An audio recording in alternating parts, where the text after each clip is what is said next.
Good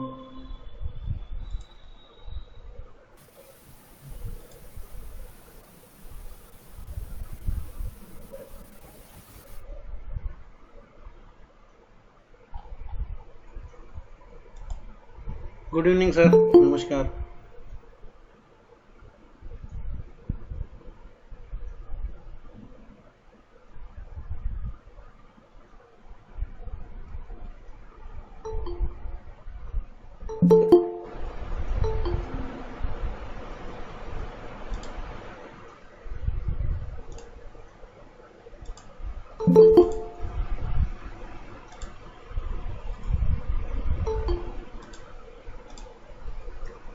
हाँ जी sir, तो आप पूछिए जो भी आपके प्रश्न हो। ग्रुप ओपन है, आप वहाँ चैट में लिख दीजिए, ज़्यादा लोग को आपका क्वेश्चन भी सबको पता लग जाएगा और मेरे लिए बताना भी आसान होगा। तो ग्रुप में टाइप करते जाइए, ओपन है, जो भी आपका प्रश्न होगा मैं उसको लेता जाऊंगा। सर एक क्वेश्चन है। हम्म। आपकी क्लास में एक चीज डिस्कस नहीं हुई, कहानी या मैंने मिस किया हो, पैटर्न वगैरह कुछ आप बता देते, जैसे डबल बॉटम ऐसे कुछ होते हैं, तो कुछ पैटर्न के बारे में। सर पूरे पैटर्न के बारे में बताऊंगा, लेकिन वो इस सेशन में नहीं होता, वो इसके आगे वाली क्लासेज में होता है, जिसमें आप पैटर्न्स ये आपने पूछ ही लिया तो मैं पूरा पूरा भी बता देता हूँ। तो देखिए पैटर्न बहुत सारे होते हैं, लेकिन हर पैटर्न के अपने अपने उपयोग हैं। यहाँ पर हमारा कोशिश ये था, क्योंकि शुरुआत में क्या होता है कि अगर मैं यहीं पे आपको पैटर्न में उलझा दूंगा तो आप बहुत परेशान हो जाओगे। आपको कोई भी पैटर्न नहीं पता, मान लेता हूं कि आपको कोई भी पैटर्न नहीं पता, लेकिन आप ब्रेकआउट आराम से पकड़ ले जाओगे। इस टाइम आज की कंडीशन में आप किसी भी पैटर्न को ट्रेड कर ले जाओगे। मैं 1 मिनट के लिए निफ्टी का चार्ट लगाता हूं, फिर इस बात को बताता हूं। तो अगर हम जैसे कोई भी चार्ट हो, कोई भी स्टॉक हो, कुछ भी हो, आपको कोई भी पैटर्न नहीं पता, ठीक है, मैंने नहीं बताया, आप बोल सकते हो कि मुझे नहीं पता, लेकिन आप उसमें उलझोगे नहीं अभी, क्योंकि आपको ये पता है कि यार ब्रेकआउट कब होगा। सिंपल है, ये एक डबल बॉटम का फॉर्मेशन है, मगर उसको जानकर क्या करिएगा, अल्टीमेटली तो आपको उस दिन लेना है जिस दिन ब्रेकआउट हो रहा है। खत्म करिए बात, आपने बाई किया और उसके बाद स्टॉक ऊपर जाएगा। आप जिस नहीं पॉइंट, क्या हुआ कुछ नहीं, बस ये है कि दो दो कंफर्मेशन, एक तो ब्रेकआउट का भी सर? कंफर्मेशन और देखिए, ना ना पैटर्न का ना, भी थोड़ा समझिए, आइडिया हो मेरी जाएगा मेरी बस। बात तो समझिए। देखिए वो एक दिन हाँ का जी। काम नहीं है सर जी, वो एक दिन का काम नहीं है। मुझे यहाँ पर आपको ये सारी चीजें रखनी थी। पहले मैं क्या करता था कि इन क्लासेज में भी मैं थोड़े पैटर्न डालता था, लेकिन लोगों को बहुत कंफ्यूजन होती थी। तो हमने फिर इसीलिए किया कि इसको और आसान किया। पूरे क्लासेज रहेंगे, आप डिटेल करी इसमें। एसआईपी तब मैं नहीं जोड़ता था, तो मैंने एसआईपी जोड़ी है। और उसके बाद हमने पैटर्न वाला जो मामला है ना, अभी जैसे मैं पैटर्न की बात आप कर रहे हो, तो जैसे यहाँ पर अगर आप ये देखो तो एक बढ़िया राउंडिंग बॉटम है, मगर इस राउंडिंग बॉटम को आप नहीं पकड़ पा रहे हो, बट आप ब्रेकआउट को पकड़ सकते हो। आप ब्रेकआउट पे फॉलो करो, आपका स्टॉक भागेगा, वो आपको चलेगा। अब आते हैं पैटर्न के ऊपर, तो मैं वो कहाँ बताऊंगा।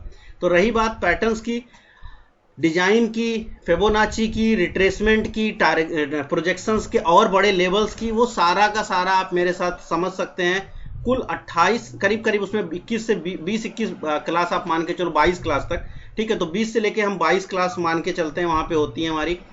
वो कहाँ पे होती हैं? वो एडवांस चार्टिंग की क्लासेज हैं। एडवांस चार्टिंग में आपको हम जैसे अपना डब्लू होगा, राउंडिंग बॉटम हुआ, आपका वी पैटर्न हुआ, के पैटर्न हुआ, या फिर आप एम हो गया, जितने भी होंगे, यानी डबल बॉटम हो गया, डबल टॉप हो गया, ट्रिपल टॉप हो गया, वी हो गया, के हो गया, डब्लू हो गया, ये सारे के सारे पैटर्न्स कैसे समझेंगे, क्या कर रहे हैं वो। दूसरा सिर्फ उतना ही नहीं सर, उसके अतिरिक्त मैं पूरा का पूरा फिबोनाची रिट्रेसमेंट समझाऊंगा, वहां पे पूरा डिटेलिंग करूंगा इन सब चीज़ों की। पूरी की पूरी इसकी डिटेल में करता हूं, यानी चार्टिंग के ऊपर आपको पूरा का पूरा एक अलग वर्जन मिलेगा। यहाँ पर जैसे आपको हमने 3 सेटअप दिए अलग अलग प्रकार के। सुपर ट्रेंड का एक सेटअप दिया, डीसी का एक सेटअप दिया, ठीक है, आईपीओ के लिए सेटअप दिया। तो अब वहां पे क्या होता है, वहां पे 4 और नए सेटअप, 4 लगभग 4 या 5 है, मुझे ध्यान नहीं एग्जैक्ट, 4 सेटअप हमारे वहां पे हम आपको और देंगे अलग अलग प्रकार के। उसमें ये सब रहेंगे ही नहीं। उसमें मेन फोकस क्या होगा कि टॉप कहाँ पे बनेगा उसको आप पहले से समझ पाओ, वहां पे बेच पाओ। बॉटम कहाँ बन गया है, कंफर्मेशन लेना है, वो आप समझ पाओ। कोई भी पैटर्न जो होता है ना, कोई भी पैटर्न, जैसे आप सुनते हो कि यार यहाँ एक डबल बॉटम बना, ये डबल बॉटम का कंफर्मेशन भी फिबोनाची से ही निकलता है। डबल बॉटम हो या राउंडिंग बॉटम हो या डबल टॉप हो, इन सारे पैटर्न्स के जो कंफर्मेशन होंगे वो फिबोनाची से ही निकलेंगे। तो फिबोनाची ही समझाने में 3 से 4 क्लास जाएगी। तो अब अगर आप और इन डेप्थ में आना चाहते हैं तो अब आप वहां पे आ सकते हैं एडवांस में, और वहां पर फिर मैं आपको और नई नई चीजें इनसे जुड़ी हुई बताता चला जाऊंगा। क्योंकि सर क्या होगा सर एक अगर, हाँ जी सर सर। एक कर्व कर्व डालना सिखा दीजिए। आपने कर्व शुरू में बताया था, कर्व के लिए वो हम ड्रॉ नहीं कर पा रहे, अगर कर्व डालना सिखा दें। आपको अगर कर्व डालने में दिक्कत हो रही है सर, वो बिल्कुल आसान सी प्रक्रिया है। बेसिकली आप आओ इसमें, ड्रॉ में आओ, और ड्रॉ में आने के बाद इसके ऊपर क्लिक करना है। क्लिक करने के बाद यहाँ पे आपको देखो, यहाँ पे दो चीज़ें मिलती हैं। मैं इसको क्लोज कर दे रहा हूँ। यहाँ पर देखो एक आर्क मिलेगा, दूसरा एक कर्व मिलेगा। कर्व क्या होता है बेसिकली सर? कर्व आप अगर डालोगे भी, तो मैं तब भी मैंने कहा था कि ये अच्छे रिप्रेजेंटेशन को दिखाएगा ना, मतलब ये अच्छे रिप्रेजेंटेशन को तो दिखा देगा, लेकिन इससे आप कोई वो ये कोई ज़रूरी नहीं है कि उसी पर ये स्टॉक आपका मूव करेगा। ठीक है, तो इसलिए मैं आपसे ये कह रहा था कि अगर आप कर्व ना डाल करके ट्रेंड लाइन डालेंगे तो ज़्यादा अच्छा होगा, क्योंकि कर्व डालने में रिप्रेजेंटेशन खूबसूरत होती है। ठीक है, ये राउंडिंग बॉटम है। मैं आपको इन्फोसिस के चार्ट पे करके दिखाता हूँ। इन्फोसिस में ये आपको अच्छे से दिखाई पड़ेगा। इन्फोसिस के चार्ट पे आइए, और इन्फोसिस के चार्ट पे तो बॉटम पे आपको ये सारी चीज़ें मिलेंगी। अब जैसे ये हमारा इन्फोसिस का चार्ट है, अगर हम यहाँ पे कर्व डालना चाहें तो ये कर्व बना यहाँ पे। ठीक है, तो अब इस कर्व को आप चाहे तो कर्व के थ्रू डालिए, चाहे इसी चीज़ को आप डाल सकते हैं किसके थ्रू? ट्रेंड लाइन के थ्रू। ट्रेंड लाइन के थ्रू जब आप डालेंगे तो आप उसको ट्रेड अच्छे से कर पाएंगे। कर्व के थ्रू क्या होता है? कर्व के थ्रू आप प्रेजेंटेशन अच्छा करेंगे, या यूं कहिए कि कर्व तब ज़्यादा अच्छा लगता है यूज करने में जब आपको उसकी ट्रेजेक्ट्री निकालनी होती है, कि मतलब किस एक्सिस पर ये आगे की तरफ और तेजी के साथ बढ़ेगा। मतलब जब आप प्रोजेक्शन करते हो तो वहाँ इस कर्व का ज़्यादा उपयोग होता है।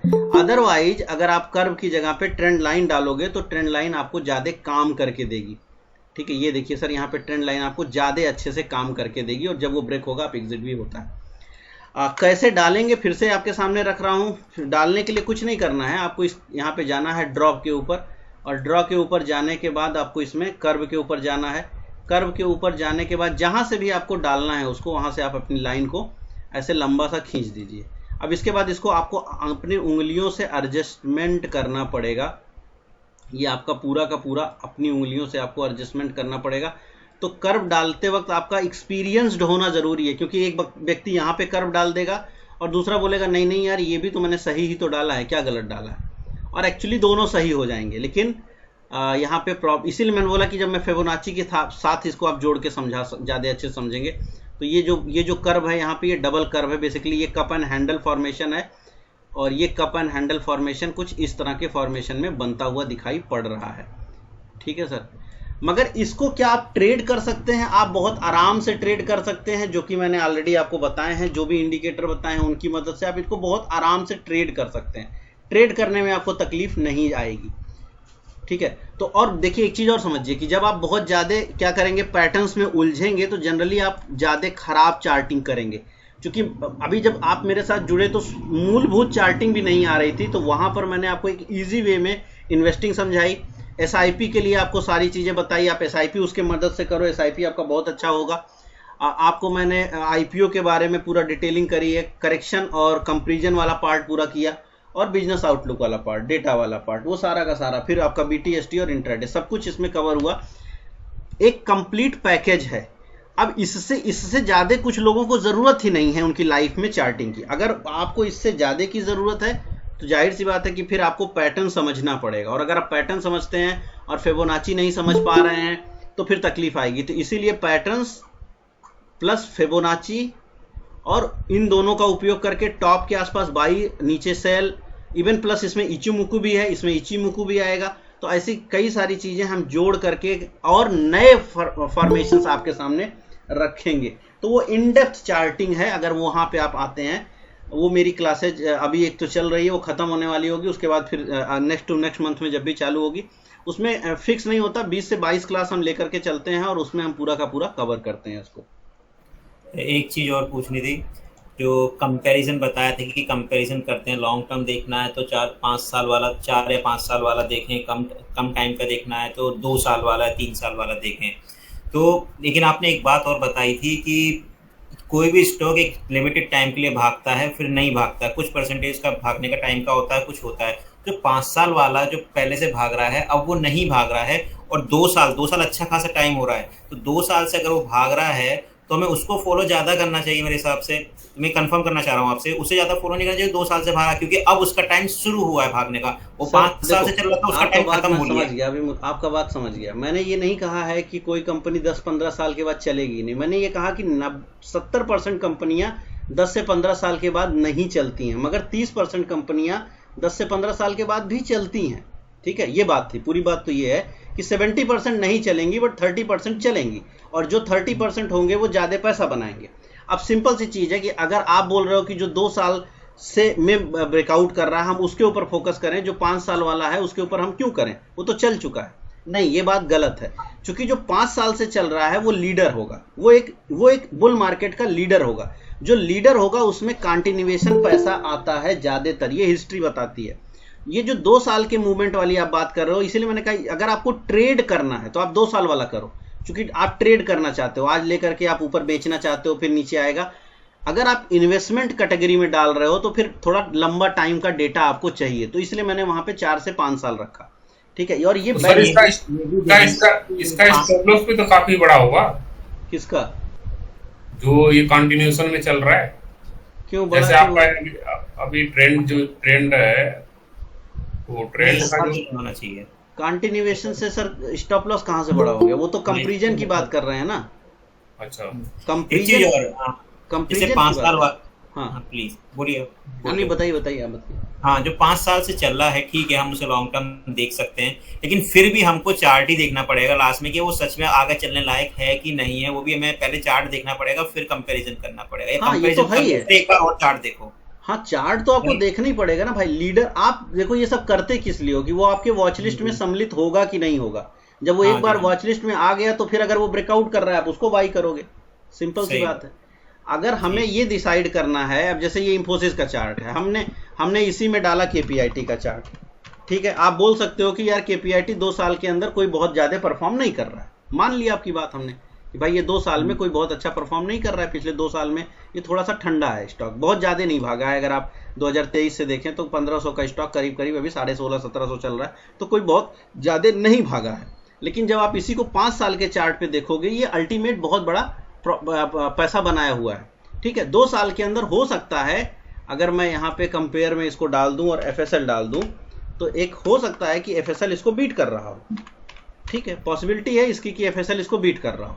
ठीक है, अब देखते हैं, मालूम नहीं है मुझे कि बीट कर रहा है कि नहीं कर रहा है, लेकिन अगर हम इसको एफएसएल के साथ कंपेयर करें तो भी नहीं कर रहा है। एक्चुअली एफएसएल नहीं कर पा रहा है, एफएसएल नहीं कर रहा है, अभी 2 साल में भी नहीं कर पा रहा है, लेकिन हो सकता है कोई स्टॉक बीट भी कर रहा हो। तो जब बीट कर रहा होगा तो ये जरूरी नहीं है कि अगले वो लंबे समय तक वो बीट करता रहेगा। दोनों के देखो, दोनों में फर्क क्या हुआ। हम ये मान के चल रहे हैं कि जब हमें इन्वेस्टिंग करनी है तो जो लीडर है उसको हम पकड़ें। अब जैसे केपीआईटी एक लीडर है और वो लगातार आगे की तरफ भाग रहा है, ठीक है, अगर वो आगे की तरफ हाँ जी सर, साइड में इंट्राडे के लिए सर क्लियर कैसे चुने, थोड़ी सी दिक्कत हो रही है सर, उसको क्लियर कर देते सारे अलाइनमेंट को लेकर। एक बात तो पहले क्लियर करने दो, दूसरा बात तो तभी उठाऊंगा। तो अब आपने ये जो पूछा कि हो सकता है लीडर आपका केपीआईटी बना हुआ हो और केपीआईटी में आप पैसा डालें और उसके बाद अल्टीमेटली, क्योंकि आपको लंबा डेटा देखना है। लंबा डेटा मतलब चूंकि आप इन्वेस्टिंग कर रहे हो तो थोड़ा आप लंबा रहना चाहते हो पहले ऊपर। ठीक है, लगातार इसमें पैसे आ रहे हैं और एक अगर मान लीजिए कोई स्टॉक 5 गुना हो चुका है, 5 गुना होने के बाद वो स्टॉक थोड़े दिन के लिए कंसोलिडेट कर रहा है, मे बी वो 1.5 साल हो सकता है कंसोलिडेट कर रहा हो, और उसके बाद वापस से जब वो ब्रेकआउट करेगा तो वो एक बड़ी रैली और करेगा। इसलिए हमें इन्वेस्टिंग करते वक्त थोड़ा लंबा डेटा देखना है, जबकि जब हम ट्रेड करना है तो हमको छोटा डेटा की जरूरत है। तो आप और लेकिन पहली चीज है कि दोनों ही हमारे वॉच लिस्ट में सम्मिलित होंगे। अगर वो दोनों अच्छे हैं तो दोनों आ जाएंगे, और दोनों ही जब आ चुके हैं तो जहां भी ब्रेकआउट होगी उसको हम बाई करेंगे। कोई ये कंपलसरी थोड़ा ना है कि आप उसको बाई ही नहीं कर पाओगे। ठीक है ना। एक चीज और समझ में नहीं आती, जब स्टॉक बहुत भागता है। सर अब 1 मिनट आप रुक जाइए, दूसरे का क्वेश्चन ले लूंगा, उसके बाद आंसर दूंगा आपका। ठीक है, ठीक, क्योंकि आपके 3 हो चुके हैं। तो ये जो 10-1, 10-2 के should be avoid BTST on Monday because of SEBI meeting, ये कौन सा क्वेश्चन हुआ? आज बीटीएसटी करोगे आप? आज तो सैटरडे, आज तो कर नहीं सकते, संडे आप कर नहीं सकते हैं, मंडे को मीटिंग ही है, ये कौन सा क्वेश्चन है? और किसी के मीटिंग से थोड़े ना कुछ बीटीएसटी अवॉइड किया जाता है। जो करना है वो करिए, आप मीटिंग होती रहेगी। सर मैं पूछ रहा था मंडे को अवॉइड करना चाहिए, क्योंकि मंडे को मीटिंग है तो ट्यूसडे के लिए वो अवॉइड करना चाहिए। नहीं करना चाहिए ना, आपको शेयर मिल रहा है, आप बाई करो, मीटिंग ऐप होती रहेगी। आपका काम है, आपका काम है जो चार्ट दिखा रहा है उस पर बिलीव करना बस। देखो सर जी, चार्ट के ऊपर आपको बिलीव करना है और बस उसके ऊपर फोकस करिए, वो आपको पैसा बना के दे देगा। उसके ऊपर जितना बिलीव करेंगे उतना आपको फायदा होगा।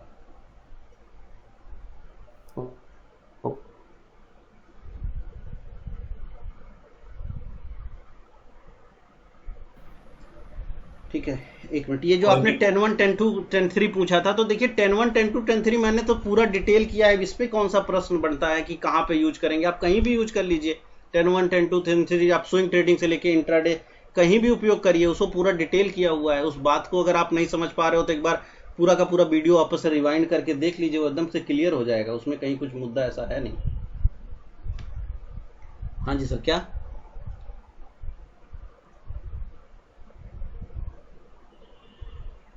पूछो क्वेश्चन पूछो सर, पूछो। सर सेल साइड में इंट्राडे में शेयर चुनने के लिए कंडीशंस बता दें।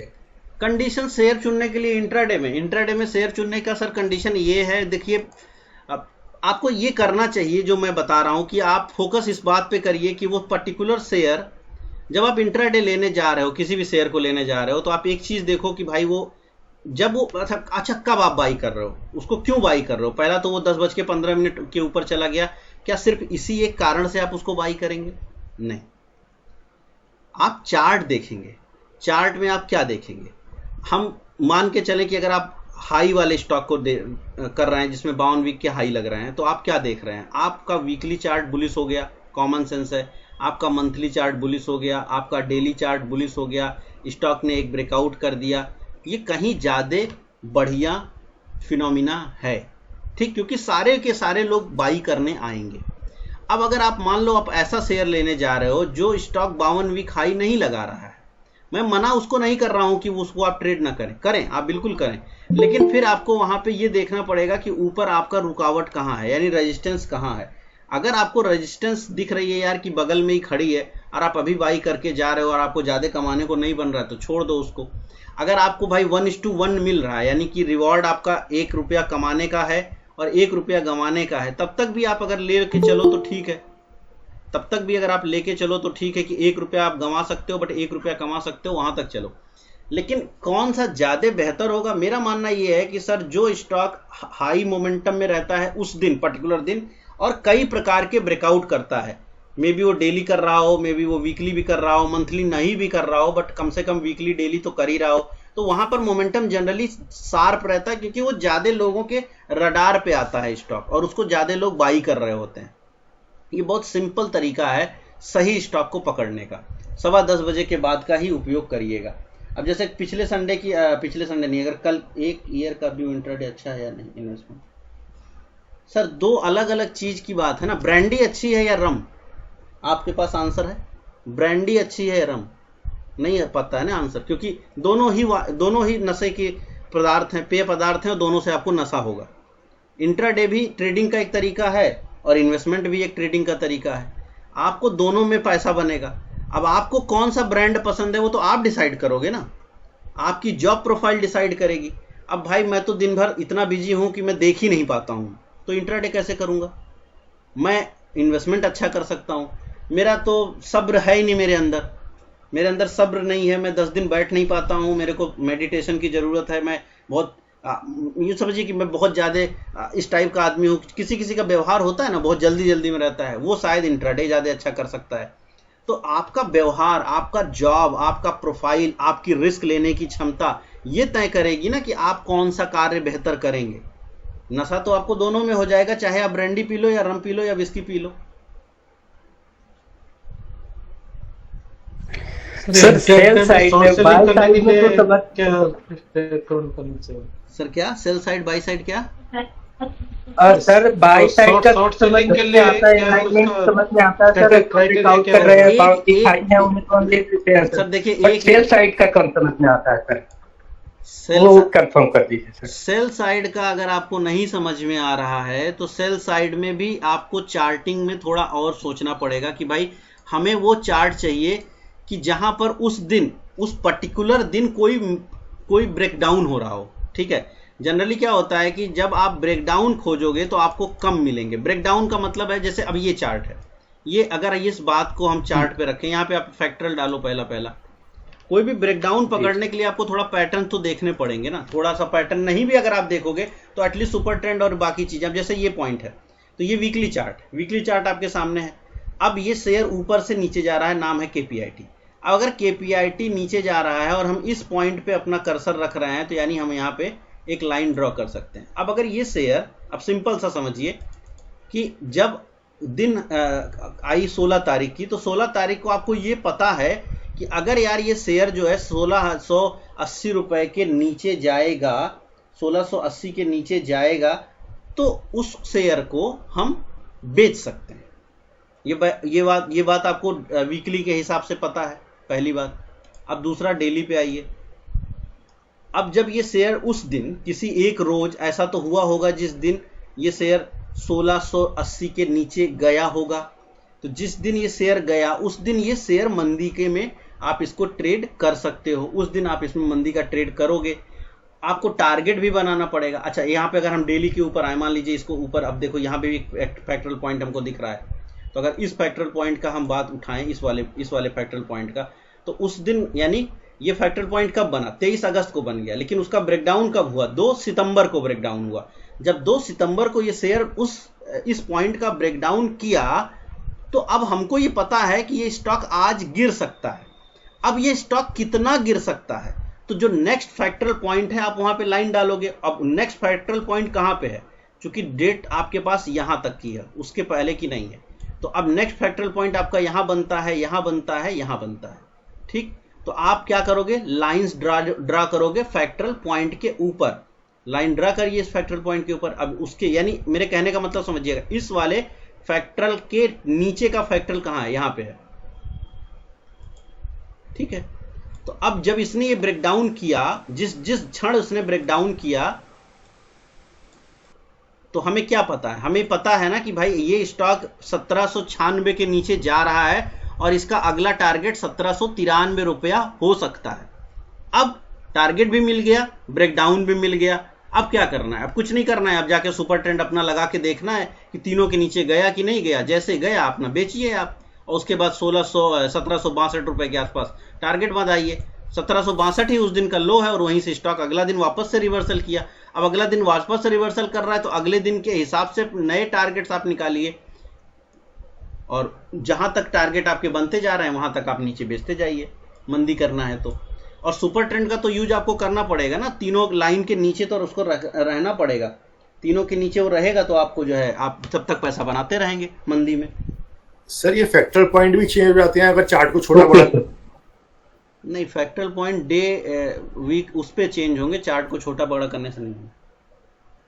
मतलब कहने का ये है कि इसको आप ऐसे छोटा बड़ा करोगे तो आपका चेंज नहीं होगा, आप इसको चेंज करोगे, डेली से आवर पे कर दोगे तो चेंज हो जाएगा, तब नए और बन जाएंगे ना, और पैदा हो जाएंगे। नहीं सर, मैं वो चेंज नहीं कह रहा हूँ कि जो लाइन हम खींच रहे हैं, ड्रॉ कर रहे हैं, वो थोड़ा सा पॉइंट ऊपर नीचे हो जाता है अगर हम छोटा बड़ा करते हैं तो।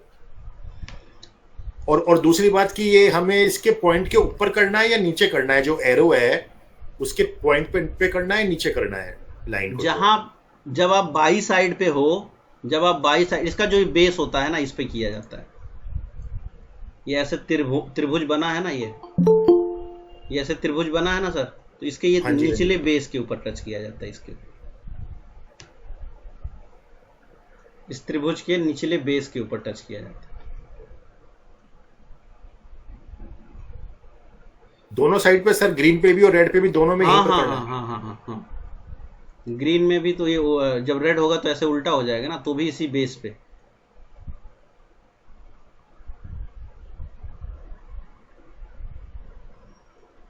सर ये आपका जो ऑब्जर्वेशन है ये कतई गलत है, तो ये गलती मत करिएगा कि जब भी कोई शेयर 10-15% बढ़ जाए तो उसको शॉर्ट सेलिंग कर देना चाहिए। इंट्राडे में 1-2% के लिए नहीं करना चाहिए, बिल्कुल नहीं करना चाहिए। किसी दिन आपको ऐसी सर्किट लगेगी और आप जाएंगे ऑक्शन में, तो ये गलती कभी करिएगा मत। और ये बिल्कुल आप सर कल्याण क्यों गिर रहा है, कल्याण ज्वेलर्स? क्यों गिर रहा है सर? मैं कैसे बता सकता हूँ क्यों गिर रहा है? मुझे थोड़ा ना किसी के बारे में पता है कि वो क्यों गिर रहा है। इतना बड़ा है, गिर कहाँ रहा है? मेरे को तो ये नहीं समझ आता। आप लोग इतना सा चार्टिंग करने के बावजूद भी अभी आपको ये नहीं समझ में आया कि ये गिर ही नहीं रहा है। इसको आप गिरना कैसे बोल सकते हो? जो शेयर यहीं पे खड़ा पड़ा है, इसको कहाँ से गिरना बोलोगे आप बताओ? ये गिरना है? एक हफ्ते का तो लो ब्रेक नहीं हुआ, काहे बात का गिरना? ये कौन सा गिरना? अब देखो सर, नजरिया आपका क्या है? किस नजरिए पे आपने ये पूछा कि गिर रहा है? कहाँ गिर रहा है? आप इन्वेस्टमेंट करो तो इतना पहले से बता रहा है कि मैं इतना गिरूंगा। अगर आप जब आप लेने जा रहे हो तो आपको पहले से पता है कि मेरे भाई उसका जो डिफरेंस है उसके मीन से वो दूर हो चुका है। अब यहाँ पर आप मीन, अभी मैंने यहाँ पे क्या है, मतलब इस क्लास में मैंने मीन तो उठाया भी नहीं था। मीन डिफरेंस भी एक चीज होती है ना, मैंने वो पहले तो बताया कि आप सुपर ट्रेंड जब डालते हो तो आपको डिफरेंस मालूम चल जाता है, बट मीन गैप भी एक चीज होती है, वो एडवांस में मैं बिल्कुल समझाता हूँ। लेकिन यहाँ पे अगर हम देखें तो सुपर ट्रेंड से फिर भी तो क्या हुआ है, एक कैंडल ऊपर बनी और उसके बाद थोड़ा नीचे, काहे बात का गिरना? इसे गिरना थोड़ा ना बोलते हैं। एज ए इन्वेस्टर ये गिर नहीं रहा है, मेरे हिसाब से तो परफेक्ट है, कोई प्रॉब्लम अभी तक आई नहीं है, जब तक स्टॉक 628 ना आ जाए। तो जब आप शेयर को बाई करते हैं तो आपको पहले देखना है, कंटिन्यूएशन में आप बाई किए ना, तो आपका स्टॉप लॉस तो मार्केट बता रहा था 650, तो 650 का स्टॉप लॉस है तो आप बाई कर रहे हैं, तो आपको तो पता है कि 650 तक आ सकता है, और अगर वो आ सकता है तो वो गिरना आप नहीं बोल सकते। अब अगर आप डेली टाइम फ्रेम की बात करिए, डेली टाइम फ्रेम पर आइए, तो डेली टाइम फ्रेम पर अभी ये टच हो गया आपका स्टॉप लॉस। अगर आप डेली हिसाब से बाई किए हुए हैं तो यहाँ पे क्लोज कर सकते हैं आप, क्योंकि अब आपका यहाँ पे टच हुआ है। अभी भी देखो 30 पैसे से रह गया है वैसे, क्योंकि 706 रुपया 70 पैसा आपका इस टाइम जो है इसका भाव चल रहा है, और हमारा सुपर ट्रेंड 706 रुपया 30 पैसे पे है, तो 30 पैसे से अभी भी बचा हुआ है। बट अगर आप चाहें तो इसको काट सकते हैं इन्वेस्टमेंट के हिसाब से। ये मत पूछो कि क्यों गिर रहा है। गिर रहा है सर, इतना भागा है, स्टॉक करेक्शन करेगा, ये पूरा करेक्शन समझाया मैंने आपको। करेक्शन तो स्टॉक का बिहेवियर है, वो तो कोई भी स्टॉक करेक्शन करेगा, और 2-4 रुपया गिरना, 10-5% गिरना नहीं होता है, वो करेक्शन का एक मीडियम है जो कि वो करेगा ही करेगा। तो अच्छा ये जो आप सोचते हो ना कि क्यों गिर रहा है, अच्छा मान लो आपको पता ही हो कि उसका मालिक मर गया, तो आप क्या करोगे? उससे क्या फर्क पड़ जाएगा? आप शेयर बेच दोगे? चार्ट को देख करके आपने डिसाइड करोगे कि क्या करना है। खबर जान के कैसे डिसाइड करेंगे?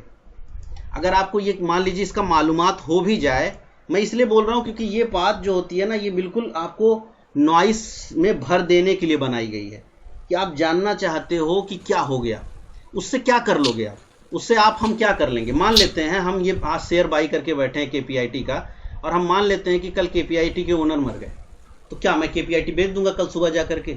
नहीं बेचूंगा ना। क्यों नहीं बेचूंगा? क्योंकि मैं चार्ट के ऊपर काम कर रहा हूं कि किसी के, अभी जैसे रिलायंस है, मुकेश अंबानी है, अनिल अंबानी है, कभी ना कभी सबका निधन होगा ही। तो जिस दिन मुकेश अंबानी का निधन हो गया, क्या सब लोग रिलायंस बेच देंगे?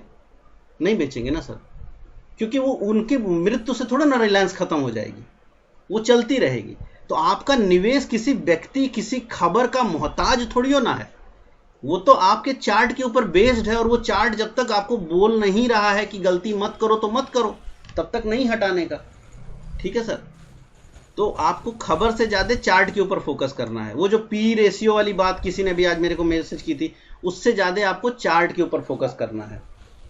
अभी वो स्टॉक भी मैं सामने रखता हूँ, कौन सा स्टॉक था, हाँ अभी ये किसी ने, हाँ ये क्या नाम सा शेयर का है, कैटलिन पॉइंट। ठीक है, अब रही बात ये जो आप लोग, अब अगर सर इतने दिन के बावजूद भी अगर आपको नहीं समझ में आया कि मैं फंडामेंटल नहीं देखता, तो मैं अब इसका क्या ही बताऊं। ना तो मैं फंडामेंटल देखता हूं, ना मुझे फंडामेंटल्स में कोई इंटरेस्ट है, और मुझे नहीं मालूम कि फंडामेंटल देख करके कोई भी व्यक्ति 1 रुपया कमा सकता है, क्योंकि फिर वो डिक्सन टेक्नोलॉजी खरीद नहीं पाएगा, और क्योंकि वो बड़े स्टॉक नहीं खरीद पाएगा जो स्टॉक उसको बड़ा पैसा बना के दे रहे हैं। आपको मैंने SIP बताई है, आप बताओ कैसे खरीदता कोई MRF? तो कैटलिन पॉइंट है, मुझे इसके बारे में कुछ जानकारी नहीं है, मैं इसके बारे में 0 नॉलेज रखता हूं। मेरे हिसाब से चार्ट अच्छा है, ऐसे चार्ट में मेरे को कोई डर नहीं है। अगर मेरे पास ये शेयर है तो मैं 1680 रुपये के स्टॉप लॉस से इसमें बैठूंगा।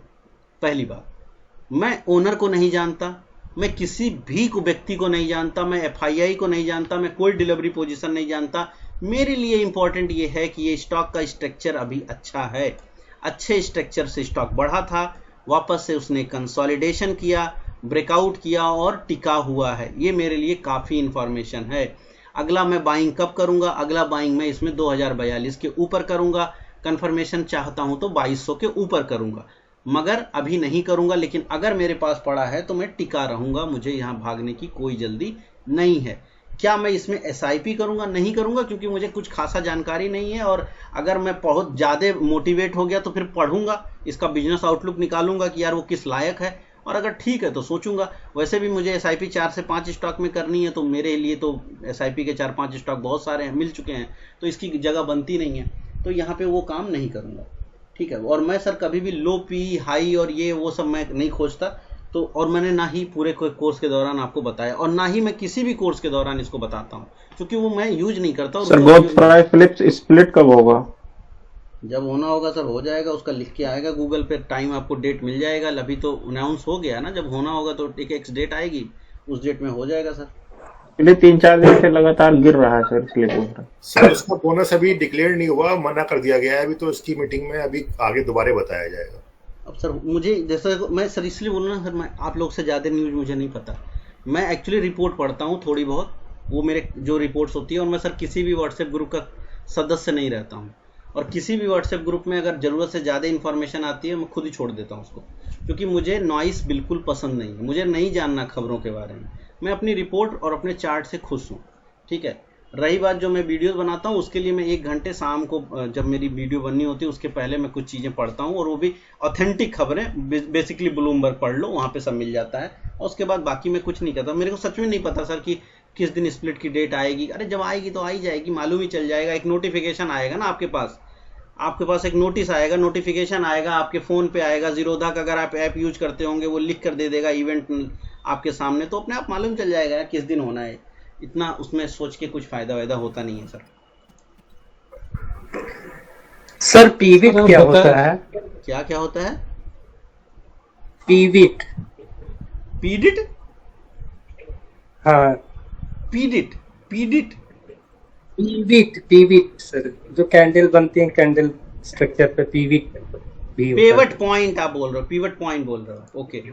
पिवट पॉइंट सर आपको यूज नहीं करना चाहिए। पिवट पॉइंट इसलिए यूज नहीं करना चाहिए क्योंकि वो भी गलत ही आपको इन्फॉर्मेशन देते हैं। यहाँ पे आप पी डाल दो, पी, तो आपको यहाँ पर देखो कई सारे पिवट पॉइंट मिलेंगे। कहाँ जा मेरे भाई, एक मिनट। पिवट पॉइंट जो होते हैं सर, ये बहुत पुराना जमाने में लोग पिवट पॉइंट यूज किया करते थे सर। जो यूज का नहीं है मैंने इसीलिए उसको बताया नहीं है, बट आप देखना चाह रहे हो तो देखो यहाँ पे कहीं तो पिवट। ओके सर, एक मिनट, मैं अब दिखा तो दूंगा ही सर, आपने पूछा तो मैं दिखाऊंगा ही। पिवट पॉइंट बेसिकली सर ये ऑटोमेटेड फिक्स पॉइंट्स होते हैं। कहाँ गया यार सर? ऊपर गया पिवट पॉइंट स्टैंडर्ड। हाँ वही मैंने भी सोचा, वो एक्चुअली सी से आएगा, एक सी से आता है वो। नहीं, पी से ही आएगा सर, पी से ही आ रहा है, गया नीचे गेम में। आप दोबारा देखिए, पिवट पॉइंट स्टैंडर्ड आ। अच्छा वो पिवट सर गया। अरे सर MNO नीचे आएगा ना पिवट पॉइंट स्टैंडर्ड यहाँ पे आएगा। एक सी से होता है, क्यूमुलेटिव पिवट पॉइंट भी होता है, मे बी यहाँ पे वो दिखा नहीं रहा है, बट वो भी होता है पेड वाले सॉफ्टवेयर में, वो भी होता है। मैं एक्चुअली यहाँ पे दिख नहीं रहा है वो, ठीक है, इसमें नहीं है, फ्री में नहीं है, पेड में है वो। तो पिवट पॉइंट क्या होते हैं सर? बहुत सारे लोग पिवट पॉइंट के बेस पर आपको टारगेट लगाना बताते हैं, क्योंकि ये बहुत ईजी तरीका है, मगर ये वेस्ट ऑफ टाइम तरीका है। क्यों? क्योंकि ये एल्गो ने इसको पकड़ के लोगों की वॉट लगा दी है। तो अब क्या होता है कि ये जैसे एक पेमेंट पॉइंट आपको दिख रहा है R1, अब यहाँ पे लिखा क्या है, ये टीवी में बोलने में बड़ा मजा आता है। देखो R1 तक जाएगा, R2 तक जाएगा, ठीक है, R2 तक गया, वहां से गिर गया। किसी शेयर में ये कभी कभी सही भी हो जाएगा, लेकिन अल्टीमेटली क्या होगा, आप ज्यादा इसमें ट्रैप हो जाएंगे। ठीक है। अभी आप किसी और स्टॉक को यहाँ पे लगा दो, बहुत सारे स्टॉक में आप कहीं भी लगाओ इसको, जैसे मान लेते हैं इम्फी में लगा दो, तो ये जनरली आपको ट्रैप करेगा, ये आपको गलती करवाएगा, आपसे चीजें हटवाएगा। मतलब आप इसमें बहुत ज्यादा आप सही फॉर्मेशंस कर पाओगे, शायद नहीं कर पाओगे, आपको ज़्यादा दिक्कत होगा। इसमें R1 R2 और नीचे S1 S2 करके आपके सामने नंबर्स आ जाएंगे। जो लोग ट्रेड करते हैं वो इसका यूज ज़्यादा करना चाहते हैं, लेकिन मेरे हिसाब से आपको मैंने जो फैक्टरल बताया है, आप इस फैक्टरल का यूज कर लीजिए अगर आप करना चाहते हैं, नहीं तो सुपर ट्रेंड यूज करिए, वो कहीं बेहतर आंसर देता है। और ट्रेंड फॉलोइंग में रखने की कोशिश करिए, वो ज़्यादा बेहतर आपके लिए रिजल्ट लाएगा। पिवट पॉइंट ये है बेसिकली, देखो जैसे आप यहाँ पे आपको R1 मिल रहा है, ये R1 है, ये R2 है, R2 है, तो अलग अलग पॉइंट्स के पिवट्स बन के आपके सामने ऑटोमेटिकली उभर जाते हैं टारगेट और स्टॉप लॉस लगाने के लिए। परफेक्टली काम नहीं करता है मेरे हिसाब से, मैं मानता हूं कि इसकी जगह पे आप अगर ये फैक्टरल पॉइंट पे खुद से लाइन डाल लीजिए, ज़्यादा अच्छा रिजल्ट आएगा। Okay sir. सर आप बता रहे थे कि रिजल्ट ओरिएंटेड कैसे खरीदना है, रिजल्ट के पास बेच देना है। मैं इस क्लास में बता रहा था तो वो तो मैं FNO में बताता हूँ सर। यहाँ पे तो सर मैंने रिजल्ट के हिसाब से मैं जल्दी नहीं बताता कुछ भी, क्योंकि रिजल्ट के पहले क्या होता है कि FNO में वृद्धि आती है, स्टॉक में उस तरह की वृद्धि नहीं आती। लेकिन अगर आप जनरली क्या होता है कि स्टॉक में कोई बेस नहीं बनाया जाता, लेकिन बहुत बार ऐसा होता है कि अगर स्टॉक का मान लीजिए कि अब वो आप कर नहीं पाएंगे, एक्चुअली सच्चाई है FNO में आप कर पाएंगे क्योंकि वहां पर एक दिन पहले हम ऑप्शन बाई करके ऊपर बेच पाते हैं। लेकिन इक्विटी में प्रॉब्लम ये होती है कि आपको फिर बहुत सारी रिपोर्ट पढ़नी पड़ेगी कि रिपोर्ट्स के हिसाब से रिजल्ट क्या आने वाला है, एक्सपेक्टेड रिजल्ट आपको निकालना पड़ेगा। वो आप सच्ची बोलूं मैं बता भले रहा हूं लेकिन आप नहीं यूज कर पाओगे कि अब जैसे मान लो रिजल्ट आना है, जैसे इंफोसिस का रिजल्ट आना, अगर रिजल्ट के पहले ये स्टॉक धीरे धीरे करके नीचे जा रहा है तो जनरली जब रिजल्ट आ जाएगा तो ये स्टॉक ऊपर जाएगा। ठीक उसी तरह से अगर रिजल्ट के पहले स्टॉक धीरे धीरे करके ऊपर जा रहा है तो जब रिजल्ट आ जाएगा तो वो स्टॉक नीचे आएगा। ये ट्रेडिंग की मानसिकता में आप इसका उपयोग कर सकते हैं। तो रिजल्ट के पहले अगर रिपोर्ट्स आप पढ़ रहे हैं और रिपोर्ट में मंदी की बात चल रही है और मंदी के हिसाब से स्टॉक्स में गिरावट भी चल रही है तो आप उसको सेल करके थोड़ा वक्त दे सकते हो। प्योर और प्योर ट्रेडिंग है। और उसके बाद वापस से जिस दिन रिजल्ट आ जाएगा तो जनरली अगर खराब रिजल्ट आया भी तो स्टॉक घूम करके ऊपर जाएगा क्योंकि मार्केट ने मंदी को फैक्टर इन कर लिया। इसी तरह से जब रिजल्ट पॉजिटिव आना होता है तो अगर रिजल्ट पॉजिटिव आया और बाजार मतलब रिपोर्ट्स में क्या आ गया कि यार रिजल्ट अच्छा आएगा तो उसके उम्मीद में मार्केट में सर पहले ही तेजी होने लग जाती है। तो जब पहले ही तेजी हो रही है तो पहला तो आपको मुद्दा मिल गया, मौका मिल जाएगा कि आप उसको ट्रेड कर पाओगे। ये ट्रेड किस फ्रेम पे मिलेगा आपको? ये ट्रेड आपको मिलेगा आवर के हिसाब पे या फिर आपको BTST पर भी मिलेगा। और अगर मान लो बहुत पहले से वो तेजी शुरू हो गई तो आपको फिर डेली चार्ट पे भी वो ट्रेड मिल जाएगा। लेकिन मतलब ये ट्रेड है प्योर और आपको ऊपर का मौका मिलेगा, तेजी होगी और उसके बाद जब रिजल्ट आ जाएगा तो रिजल्ट आने के बाद फिर स्टॉक गिर जाएगा। कितना गिर जाएगा नहीं मालूम, रिजल्ट के में जितना पॉजिटिविटी फैक्टर इन हुई होगी उसकी अपेक्षा मार्केट थोड़ा सा गिर जाएगा। यहाँ पे जितनी मंदी फैक्टर इन हुई होगी उसकी अपेक्षा थोड़ा सा मार्केट ऊपर घूम जाएगा। तो बेसिकली रिजल्ट में रिवर्सल होता है, ये आपको देखने को मिलेगा और इसको आप स्विंग ट्रेड में इसका उपयोग आप कर सकते हैं रिजल्ट अगर। लेकिन इसको जानने के लिए आप रिपोर्ट्स आपको पढ़नी पड़ेगी। मैं इसीलिए बोल रहा हूँ कि सर आप नहीं पढ़ोगे क्योंकि अगर आप चार्ट देख रहे हो ना, अगर आप चार्ट देख रहे हो और आपके चार्ट के ऊपर स्टॉक मंदी में जा रहा है, तीनों सुपर ट्रेंड के नीचे जा रहा है, तो आपको दिमाग लगाने का जरूरत नहीं, आप मंदी करो ना उसमें। और अगर वो तीनों के ऊपर जा रहा है तो आप तेजी करो। और रिजल्ट जिस डेट को रिजल्ट आने वाला है रिजल्ट से 2 घंटा पहले बेच दो। अगर तेजी किए हो निकल जाओ एक बार को प्रॉफिट बांध करके। मगर वो प्योर और प्योर ट्रेडिंग आप करोगे, एकदम से परफेक्टली ट्रेडिंग करोगे। जैसे मान लीजिए कि आज 29 तारीख है, 28 तारीख है, मान लेते हैं कि इसका 12, 21 शायद 20 को आना भी है इसका, तो 20 मान लेते हैं 20 अक्टूबर को इसका रिजल्ट आएगा। कौन है ये? इंफोसिस। 20 शायद 20 को आएगा जहां तक ध्यान आ रहा है, 20 अक्टूबर को आएगा। तो अभी 1 महीना बचा है तो अभी इस पर वो स्ट्रेटजी नहीं लागू होगी। लेकिन मान लें कि अगर 2, 4, 10 दिन के बाद ये इसने स्टॉक यहाँ ब्रेकआउट कर दिया, ठीक, आप बाई करो। पहला तो सुपर ट्रेंड के हिसाब से आपका बाई हो जाएगा, बाई करके जाने दो। रिजल्ट की उम्मीद, अब आप रिपोर्ट भी अगर पढ़ रहे हो तो और भी अच्छा है, रिपोर्ट 2-4 पढ़ लो। अगर उसमें और तेजी लिखी हुई है तो आप और तेजी करो और जाने दो, ऊपर जाने दो। और उसके बाद क्या होगा? रिजल्ट आएगा और रिजल्ट आने के साथ ही यानी रिजल्ट से थोड़ा पहले, 1 दिन पहले, 2 घंटे पहले आप उसको बेच दो। और उसके बाद क्या होगा? रिजल्ट आने के बाद ये थोड़ा सा गिर जाएगा। अब अगर आप बोलो कि नहीं यार रिजल्ट अच्छा आ गया और बढ़ गया तो रोने का नहीं, दुखी नहीं होना, क्योंकि आपने रिजल्ट बेस्ड ट्रेडिंग करी है। तो रिजल्ट बेस्ड ट्रेडिंग हमेशा काउंटर पे की जाती है। अब मान लो सर ये स्टॉक कल को ब्रेक डाउन कर दिया, ठीक, उसके बाद धीरे धीरे करके नीचे जा रहा, तो ब्रेक डाउन कर दिया, आप मंदी कर दो। उसके बाद रिपोर्ट्स पढ़ रहे हो नहीं पढ़ रहे हो दोनों चलेगा। अब रिपोर्ट में अगर मंदी लिखी हुई है तो आप भले ना पढ़ो, बहुत सारे लोग पढ़ रहे हैं तो आप उनके ऊपर छोड़ दो ये पढ़ने वाला काम, वो बेच रहे हैं, आपको यहाँ पे ट्रेड मिल जाएगा मंदी का। बस आप ये करो कि आप रिजल्ट से 1-2 घंटे पहले या 1 दिन पहले आप क्या करना, अपनी पोजीशन को स्क्वायर ऑफ कर लेना, क्लोज कर लेना, क्योंकि रिजल्ट के बाद वो वापस से घूम जाएगा। अब जैसे अभी सर ने पूछा कल्याण को, अब कल्याण में वापस है आपके सामने लगाता हूं।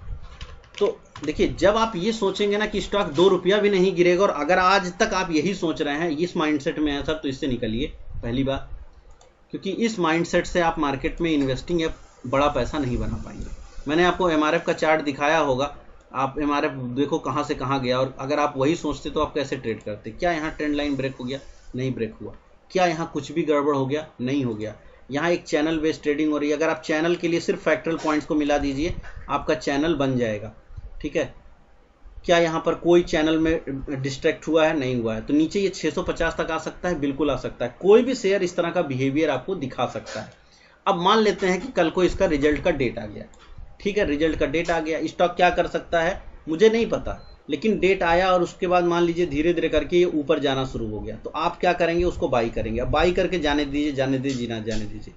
अब जब ये रिजल्ट के आस पड़ोस में पहुंचेगा तो एक दिन 2 दिन पहले आप अगर ये बड़ी रैली कर चुका है, ठीक है, आप रिजल्ट के आस पड़ोस में पहुंचे या किसी रेजिस्टेंस पॉइंट्स के आस पड़ोस में पहुंचे, वहां पे आप सेल करो और उसके बाद आने दो स्टॉक को नीचे। कहां तक आएगा ये आप डिसाइड नहीं करेंगे, ये उसका काम है।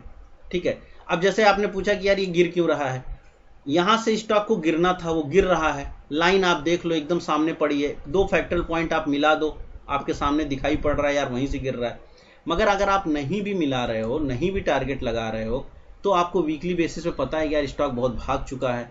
अभी भी अगर हम सुपर ट्रेंड भी लगा के देख रहे हैं तो इतना कोई तकलीफ नहीं आया है, मगर ये स्टॉक हो सकता है गिर करके आपका 650 रुपया तक जाए, जो कि वीकली बेसिस पर सपोर्ट है। लेकिन कोई गारंटी तो नहीं है कि सर यहीं से स्टॉक और अभी 650 तक जाएगा। हो सकता है यहीं कहीं वो बेस बना ले और धीरे धीरे करके कुछ ऐसे ऐसे टाइम गुजार दे और अपना टाइम करेक्शन पूरा कर ले और उसके बाद वापस से ऊपर जाने लग जाए। तो स्टॉक को जिस नज़रिए से आप बाई करते हैं, उस नज़रिए पर बाई करने के बाद आपको उसके साथ बैठना पड़ेगा। हर समय स्टॉक बढ़ेगा नहीं। और मैंने एक दिन आपकी क्लास में ये बताया था ना 20% वाली बात, तो अब आपका मार्केट उस दौर में नहीं है। अब याद रखिएगा, आपका मार्केट और भी कम रिटर्न आपको देने वाला है। आपको मिड कैप में और स्मॉल कैप में ग्राइंडिंग मिल रही है। कई लोगों ने मुझसे पूछा कि क्या मुझे मिड कैप और स्मॉल कैप से बाहर चले जाना चाहिए, ठीक है, और मेरे को सिर्फ लार्ज कैप में पैसा डालना चाहिए। मैं कहूँगा बिल्कुल गलत बात है। आपको मिड कैप से भागना नहीं चाहिए, और मैं कभी भी नहीं कहता कि लार्ज कैप से आपको भागना चाहिए। मैं हमेशा ये कहता हूँ भैया कि जहाँ ब्रेकआउट हो रहा है उसको बाई करो।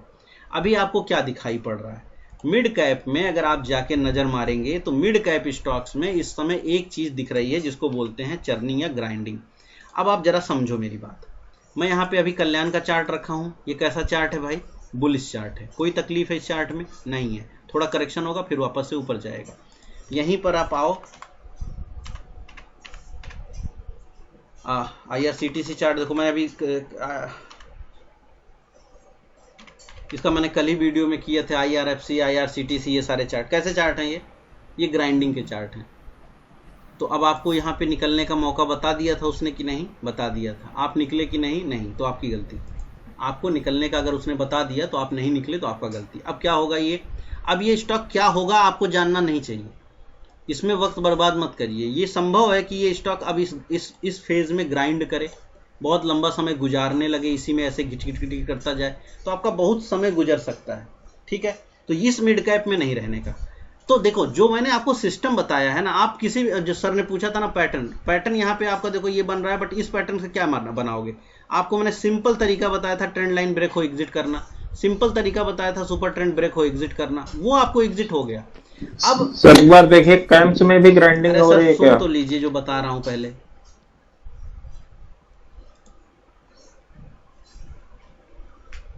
अब रही बात ये कि यहाँ पे जो आपको दिखाई पड़ रहा है, तो ये सिस्टम जो आपको बताई है मैंने, इसके थ्रू आप डायरेक्ट अब जो मिड कैप या लार्ज कैप में आप चले जाओगे, ये गलती मत करो।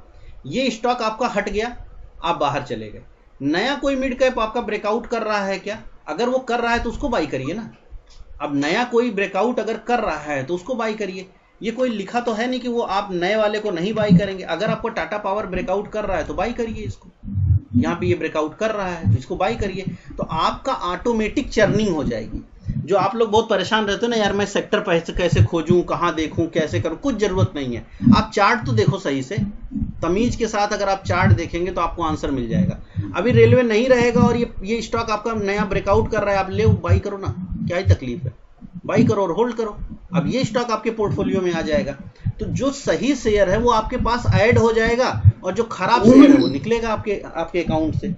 तो ये काम करने का जरूरत नहीं है कि आप पर्टिकुलर शेयर से हट जाएंगे या पर्टिकुलर सेक्टर से हट जाएंगे या भाग जाएंगे, उससे कुछ नहीं होगा। एक जमाना था जब आपका शुगर कंपनियां नहीं चल रही थी, सर माइक ऑफ करिए प्लीज। एक जमाना था जब शुगर कंपनियां नहीं चल रही थी, अगर आपको ध्यान हो 1.5 महीना के आसपास हो गया होगा, मैंने कई 1-2 बार इसको आपको दिखा दिया था, बलरामपुर चीनी।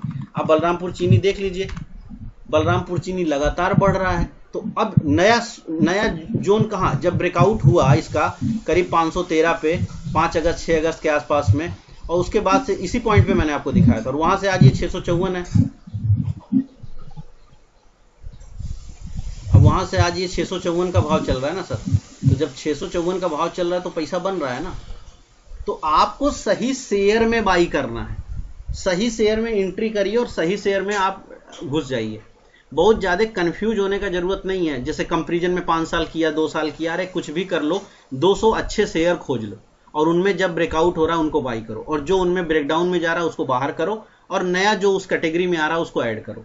कोई आप मान लो आप ऐसा करोगे, आप हो सकता है आपके साथ का कोई व्यक्ति 100% कमा ले, आप 70 ही कमाएं, और ये भी हो सकता है कि आप 120 कमा लें और वो 60 कमाए, मगर इस बहुत बड़ा फर्क नहीं आएगा, आप सब कमा लोगे।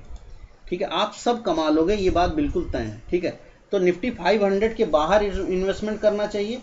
मैं मानता हूं कि निफ्टी 500 में ही करना चाहिए, क्योंकि अगर मैं इतना बोला हूं इसके बारे में तो मैं तो यही बोला, मैं तो कभी बोला ही नहीं कि निफ्टी 500 के बाहर इन्वेस्टमेंट करना चाहिए। निफ्टी 500 में जो है उनमें करिए, एक आधा कोई बाहर का हो तो ठीक है, बाकी आपको अच्छी क्वालिटी इसमें मिल जाती है। ज़्यादातर मिड कैप होते हैं इसमें, और इसमें स्मॉल कैप भी होते हैं, लार्ज कैप नहीं होते, ना के बराबर होते हैं। निफ्टी 500 में अच्छी कंपनियां जिनमें ज़्यादा ग्रोथ हो सकता है वो आपको यहाँ पे मिल जाएगा। अब मैं सर आपके वाले क्वेश्चन पे आता हूँ, जो आपने बोला था।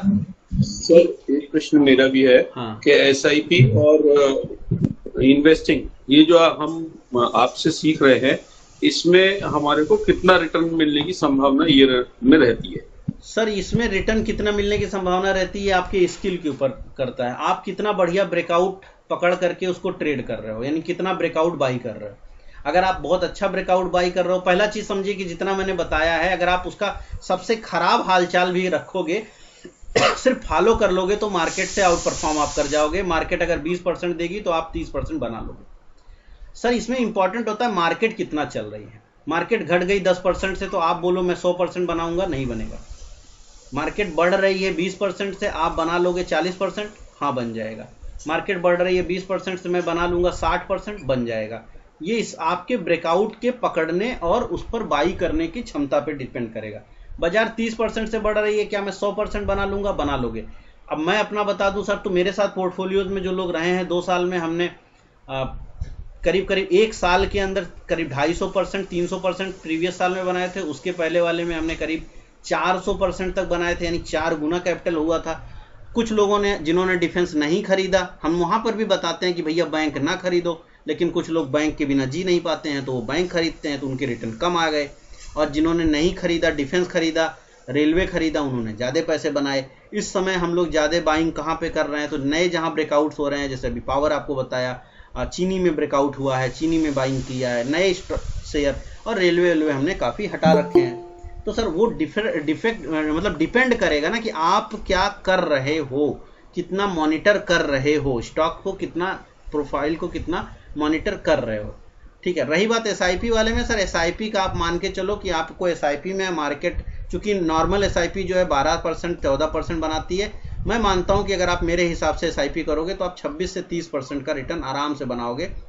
मतलब आप 25% का एक एवरेज पकड़ लो, ये रिटर्न आप आराम से बना लोगे अगर आप मेरे हिसाब से SIP करोगे। लेकिन ये 14% 12% 10 साल में देता है, आपको 10 साल में 25% के एवरेज पे बनेगा SIP में, जो मैंने आपको बताया है उसके हिसाब से। ठीक है, अब जैसे सर आपने थीम, हाँ जी, जैसे आपने भी थीम बताई, आपने पहले बता दिया था बंदों को कि डिफेंस लें या रेलवे लें, तो इस समय आपका सजेशन किस तरफ, मतलब किस सेक्टर के स्टॉक्स को देखने में? अरे मेरे भैया, मैं किसी सेक्टर में नहीं रहता, मैं शेयर में रहता हूँ। आपको इतना नहीं समझ में आया? मैं हमेशा शेयर में समझ में आया आपने जो बताया। मैं पहले जैसे मैं बलरामपुर चीनी मुझे ठीक लग रहा है, अभी टाटा पावर में ब्रेकआउट हुआ है, अभी चाइना में स्टिमुलस पैकेज आया है, तो मैं थोड़ा चाइना पे फोकस करूंगा। आप बताओ कि चाइना में, जब मैंने बताया था आपको बिजनेस आउटलुक में कि चाइना में पैसा आएगा, स्टिमुलस आएगा, तो कहाँ फोकस करोगे? केमिकल में करो। देखो ना केमिकल में क्या हो रहा है, केमिकल में लगातार ब्रेकआउट्स हो रहे हैं। ये बात तो बताई थी ना कि जब चाइना में कहीं भी बेनिफिट होगा तो केमिकल को ध्यान रखना पड़ेगा आपको। अब आप देखो इस टाइम एक शेयर जो मैंने लगातार बाई करवाया है ज्यादा लोगों को, आपके ग्रुप में भी मत पता नहीं बताया नहीं बताया, लेकिन फ्लोरोकैम, तो फ्लोरोकैम में ब्रेकआउट हुआ है, फ्लोरोकैम में ब्रेकआउट हुआ है। आप वो एक वो जो अपना हिमाद्री केमिकल करके है, वो उसमें हिमाद्री, हाँ सर हिमाद्री बहुत भाग गया, उसमें वो भाग रहा है। तो देखो जो शेयर चल रहा है सर उसके ऊपर फोकस करने का, सेक्टर वेक्टर में मैं फोकस नहीं करता हूँ। मेरा काम ब्रेकआउट वाले शेयर एनएससी केमिकल में तो चाइना दोबारा से मतलब हो चुका है, वो बना रहा है, तो इंडिया में केमिकल में कुछ खास नहीं हो पाएगा। सही आपने बताया। अरे नहीं, केमिकल वो बना रहा है, लेकिन जिन केमिकल को नहीं बनाएगा उनमें तो होगा। तो आपको कैसे पता कि कौन सा केमिकल वो नहीं बना रहा है? जिनके चार्ट भाग रहे हैं, मान के चलो कि वहां नहीं बना रहा है, क्योंकि सर जिसके पास इंफॉर्मेशन है वो बाई कर रहा है ना। तो अगर वो बाई कर रहा है तो आप भी बाई कर लो। ठीक है सर, ऐसा भी कुछ है कि जो शेयर अपने टॉप पे पहुंच गया और एक वीक गिर गया और सेकंड वीक पहले वाली वीक का लो तोड़ दिया, तो हमें निकल जाना चाहिए और वेट करना चाहिए फिर आगे? सर ये डॉजी वाजी वाला काम जो है आप कर सकते हो, लेकिन उसमें उतना बढ़िया रिजल्ट नहीं आता, तकलीफ लोगों को ज्यादा होती है, इसलिए आप उसको हटा सकते हो। जो सुपर ट्रेंड बताया है, ट्रेंड लाइन बताई है, उसका उपयोग करिए, वो ज्यादा बेहतर रिटर्न देगा। ठीक है, इतना अगर आपको अर्ली निकलना है, अगर आप इतना अर्ली निकलते हो तो आप इन्वेस्टिंग थोड़े ना कर रहे हो, फिर आप ट्रेड में चले जाओ, फिर आप डेली टाइम पर ट्रेडिंग करो, वो ज्यादा बेहतर आंसर आएगा आपके लिए। क्योंकि आप अगर हफ्ते भर का भी समय आप स्टॉक को नहीं दे रहे हैं तो मतलब आप स्टॉक को तो बहुत ही छोटा टाइम दे रहे हैं ना। तो सर सुपर ट्रेंड में सुपर ट्रेंड 2 लगाना चाहिए या 3 पर निकलना चाहिए? किस लिए सर? बाहर निकलने के लिए, एसआईपी में, डेली में? अरे सर कौन से उस पे काम में? अरे नहीं सर, इन्वेस्टिंग। अरे इन्वेस्टिंग करोगे, एसआईपी करोगे, इंट्राडे करोगे, सर किसमें कर रहे हो वो तो बताओ। इन्वेस्टिंग में सुपर ट्रेंड 2 लगाए या 3 लगाए? 10-2 ठीक है सर। इन्वेस्टिंग में 10-3 तो सर मैंने बताया नहीं। सर आप कौन सा चार्ट देखते हो? कैम्प्स में आपको क्या दिख रहा था अभी आप बोल रहे थे? यहाँ कैम्प्स में क्या मुझे लग रहा है सर ग्राइंडिंग हो रही है। काहे बात का ग्राइंडिंग हो रहा है? इसमें कौन सा ग्राइंडिंग हो रहा है? डेली चार्ट पे किधर गिरा? डेली चार्ट पे भी ग्राइंडिंग व्राइंडिंग नहीं होता। डेली चार्ट में ग्राइंडिंग का कॉन्सेप्ट डेली टाइम फ्रेम पर होता ही नहीं है। वहां पे ट्रेड होता है, 4 दिन में स्टॉप लॉस कट जाएगा। काहे बात की ग्राइंडिंग का मतलब ये होता है जब आप ग्राइंडिंग समझते हो, आपको डाल दिया जाए गेहूं की तरह चक्की के अंदर, अगर 1 घंटे तक पीसा जाए, वो है ग्राइंडिंग। आप 2 सेकंड के अंदर आपकी जान निकल जानी है तो फिर ग्राइंडिंग का है बात की? आपका तो स्टॉप लॉस कट गया ना। आप वो बनो कि मतलब आप हाथी की तरह हो और आपको चक्की में डाल दिया और आप मरोगे भी नहीं और आप जियोगे भी नहीं, वो है ग्राइंडिंग ना। आपने घुस गए, आप तुरंत से आपका दम निकल गया तो फिर गाहे बात की ग्राइंडिंग? वो ग्राइंडिंग नहीं है। डेली टाइम फ्रेम पे ग्राइंडिंग नहीं होती। आवर पे कोई बोले आवर पे ग्राइंडिंग हो रही, हो ही नहीं सकती ना वहां पे। सर एनएससी गाइड के अलावा और कोई वेबसाइट है 52 वो हाई पकड़ने वाली? अरे सर बहुत सारी वेबसाइट है। स्कैनर करके है वेबसाइट, आप ट्रेडिंग पोर्टफोलियो करके एक है, वो निफ्टी ट्रेडर करके एक वेबसाइट है, बहुत सारी वेबसाइट है। एफएनओ करके एक वेबसाइट है। अगर आप लोग रुपया खर्चा करना चाहते हो तो एक वेबसाइट है एफएनओ करके, आप उस पर चले जाइए, वो उसका पेड सब्सक्रिप्शन ले लीजिएगा। एफएनओ करके वेबसाइट का नाम है, और वहाँ पे आपको मिल जाएगा। वो मुझे एग्जैक्ट थोड़ा सा डिफरेंस हो सकता है वेबसाइट के नाम में, मैं उसको चलो किसी दिन बता दूंगा। वो पेड सब्सक्रिप्शन देते हैं, तो ऐसे हो तो ओपन हो जाएगी, गूगल करेंगे आप। फ्यूचर एंड ऑप्शंस करके है, उसका नाम ही ऐसे करके है, और वहाँ पे वो बहुत सारा स्कैनर देते हैं, बट वो थोड़ा सा पैसे लेते हैं। तो अगर आप वो यूज करना तो वहाँ पे मिल जाएगा, बहुत सारी वेबसाइट में मिल जाएगा। सर एनएससी गाइड तो सिर्फ एक एग्जाम्पल है मेरा। और यहाँ पे और ग्राइंडिंग जो होती है वो कभी भी डेली टाइम फ्रेम पर या उससे छोटे टाइम फ्रेम पर नहीं होगी, हमेशा वीकली या मंथली पे होगी। अगर आप बोलो कि ग्राइंडिंग हो रही है, यहाँ पे नहीं हो रही है। यहाँ पे तो एकदम से कंटिन्यूएशन चल रहा है मेरे भाई। आप देखो क्या जबरदस्त कंटिन्यूएशन चल रहा है। यहाँ पे तो ट्रेंड लाइन आप डालो, कहाँ पे गाय बात की ग्राइंडिंग। यहाँ तो आप देखो क्या बढ़िया स्टॉक ऊपर की तरफ भाग रहा है कैम्प्स आपका। अभी तो ये तो बस नया ब्रेकआउट आया है इसमें तो। हाँ जी सर, बिल्कुल नया। अभी ग्राइंडिंग मैं बताता हूँ। नहीं, ग्राइंडिंग को लेके बड़ा कंफ्यूजन है। मैं ये वर्ड ही छोड़ दूंगा एक्चुअली। मुझे लग रहा है कि इसको लोगों ने बड़ा कंफ्यूज हो गए। अब देखो HDFC, देखो ये है ग्राइंडिंग, DFC देखो, ये है ग्राइंडिंग। आप ग्राइंडिंग देखना चाहते हो, ये है ग्राइंडिंग। अब आप बताओ, ये है ग्राइंडिंग। आप लो न जियोगे ना मरोगे। आपका हर म्यूचुअल फंड वाले ने आपको ये शेयर बाई कर लिया और उसके बाद क्या है, ये शेयर ना गिरेगा ना बढ़ेगा। यहाँ पे अब आप बताओ, ये हाथी है और चक्की में पड़ा हुआ है, रोज इसका तेल निकलता है लेकिन ये जिंदा है और ये मरने भी नहीं पा रहा है। तो आप, ये है ग्राइंडिंग। मेरे एग्जाम्पल इसलिए मैं इस तरह के देता हूँ ना कि वो दिमाग में बैठ जाए। अब आप बताओ, ये है ग्राइंडिंग। लो ऊपर नीचे करो यार। या तो तुम काट दो, मैं बाहर चला जाऊं, मैं काटूंगा भी नहीं तुम्हारा स्टॉप लॉस। या तो तुम ऊपर ब्रेकआउट कर दो, मैं बाई कर लूं, मैं बाई भी नहीं करने दूंगा। यही शेयर कर रहा है 3 साल से। तो ये है ग्राइंडिंग सर। ग्राइंडिंग जो होती है बहुत छोटे टाइम फ्रेम पे नहीं होती है, ठीक है ना। वो आपने वो पता नहीं आपने हाई स्कूल में वो पढ़ा था आपने। एक मैं सिंपल सा एग्जांपल दूं आपको, मर्सी नाम की एक पोएट्री होती थी, पढ़ा था आपने हाई स्कूल इंटर में होती थी वो, मर्सी, दया, है ना।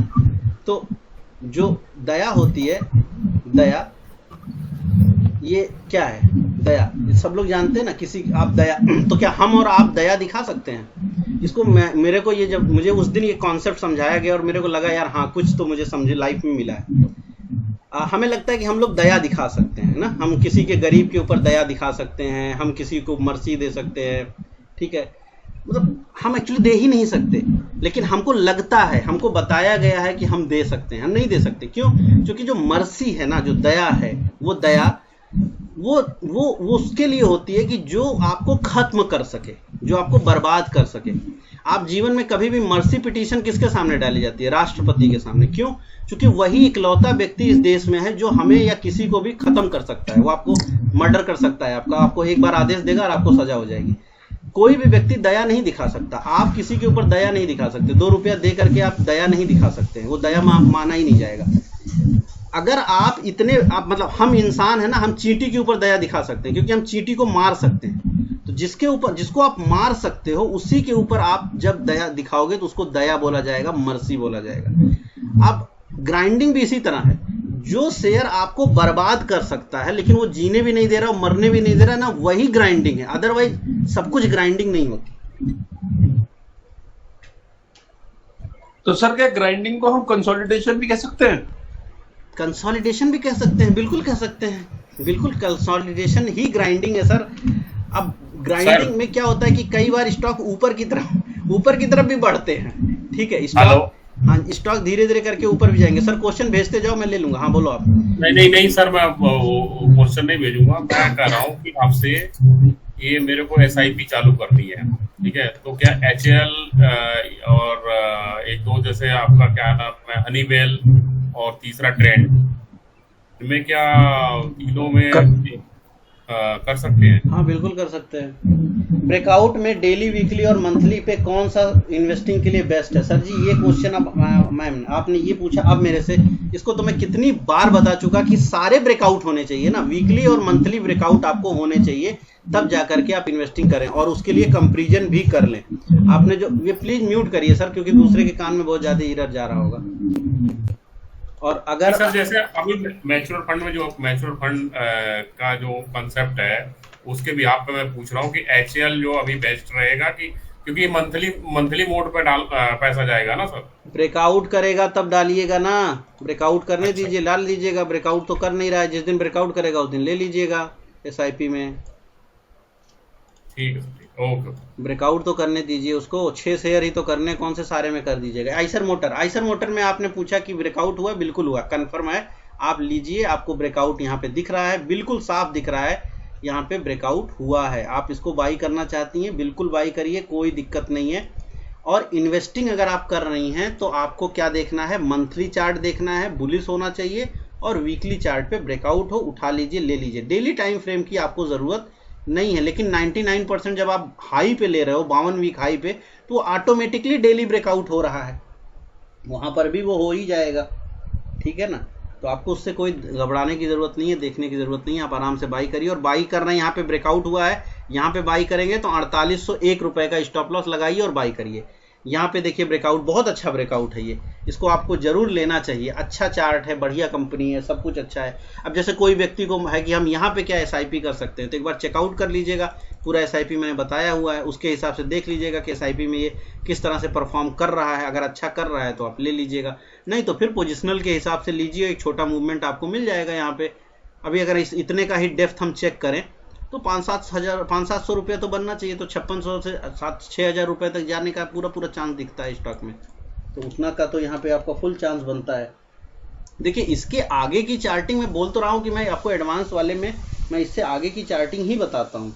देखो सर मैं देखो आप बताओ, 1.5 घंटे की क्लास होती है, मैं बिना चुप हुए बोलता जाता हूँ लगातार, और जितनी कोशिश करता हूँ कि बार बार समझाऊँ और ज़्यादा चीज़ें समझा पाऊँ, और सारा मैंने कवर किया।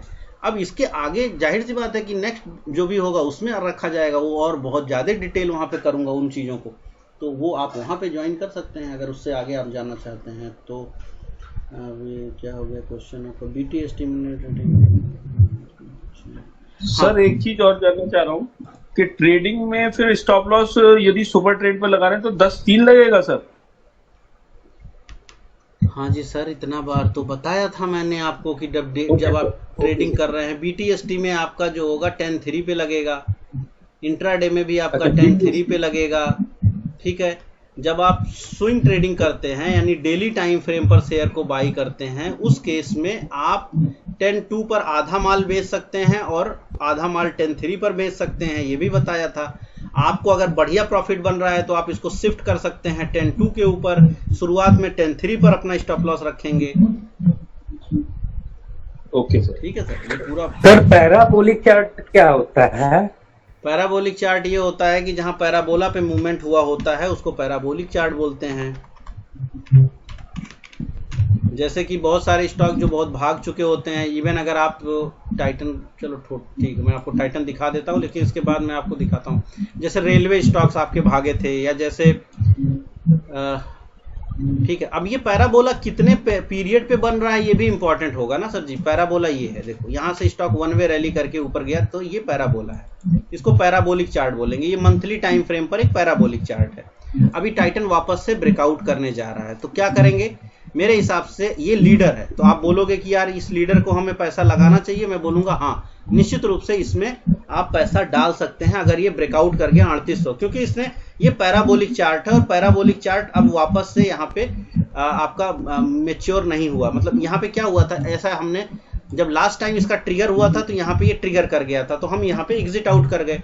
अब वापस से इसने नीचे रिवर्सल किया और वापस से ब्रेकआउट कर रहा है, तो अब हमारा ये पैराबोला यहाँ पर शिफ्ट करेगा। इसीलिए मैं बोलता हूँ कि अगर आप ट्रेंड लाइन लगाओगे तो आपको ज्यादा अच्छे आंसर मिलेंगे। तो ये जो मूवमेंट है ना ये पैराबोलिक है। आप ये भी बोल सकते हो कि ये जो पीरियड का मूवमेंट है, ये पीरियड का ये भी पैराबोला है, हाँ ये भी पैराबोला है, ये भी पैराबोला, हाँ ये भी पैराबोला है। तो एक ही पैराबोला में कई सारे पैराबोला बनेंगे, लेकिन उनसे कुछ फर्क नहीं पड़ेगा। अगर आप सीधा ट्रेंड लाइन लगा के काम करोगे या सुपर ट्रेंड लगा के करोगे तो वो काम आपका हो जाएगा।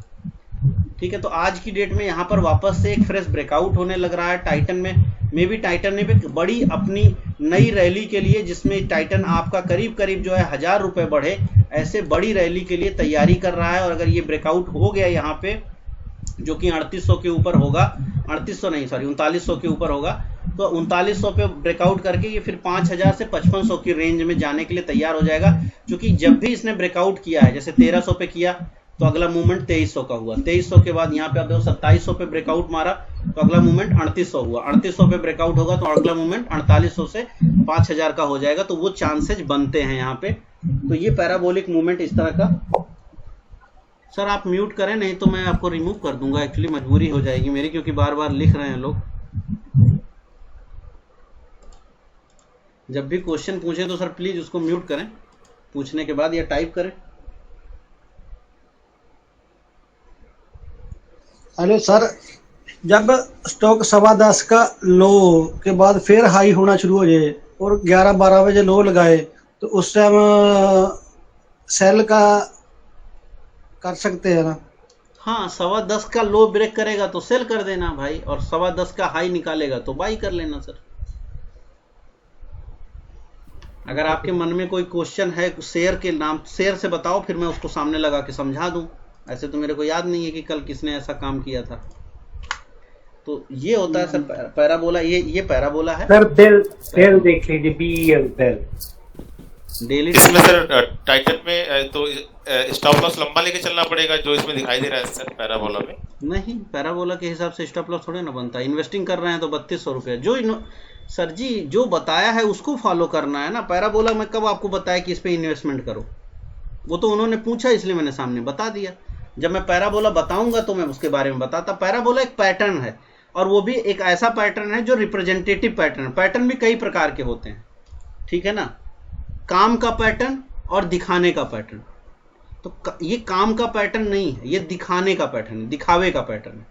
जैसे अभी सर ने पूछा था कर्व कैसे खींचेंगे, तो कर्व क्या है? कर्व एक दिखावे का पैटर्न, रिप्रेजेंटेटिव पैटर्न है, दिखाने में बड़ा अच्छा लगता है, लेकिन उसका यूज कैसे है? उसका यूज ऐसे है ना, ट्रेंड लाइन।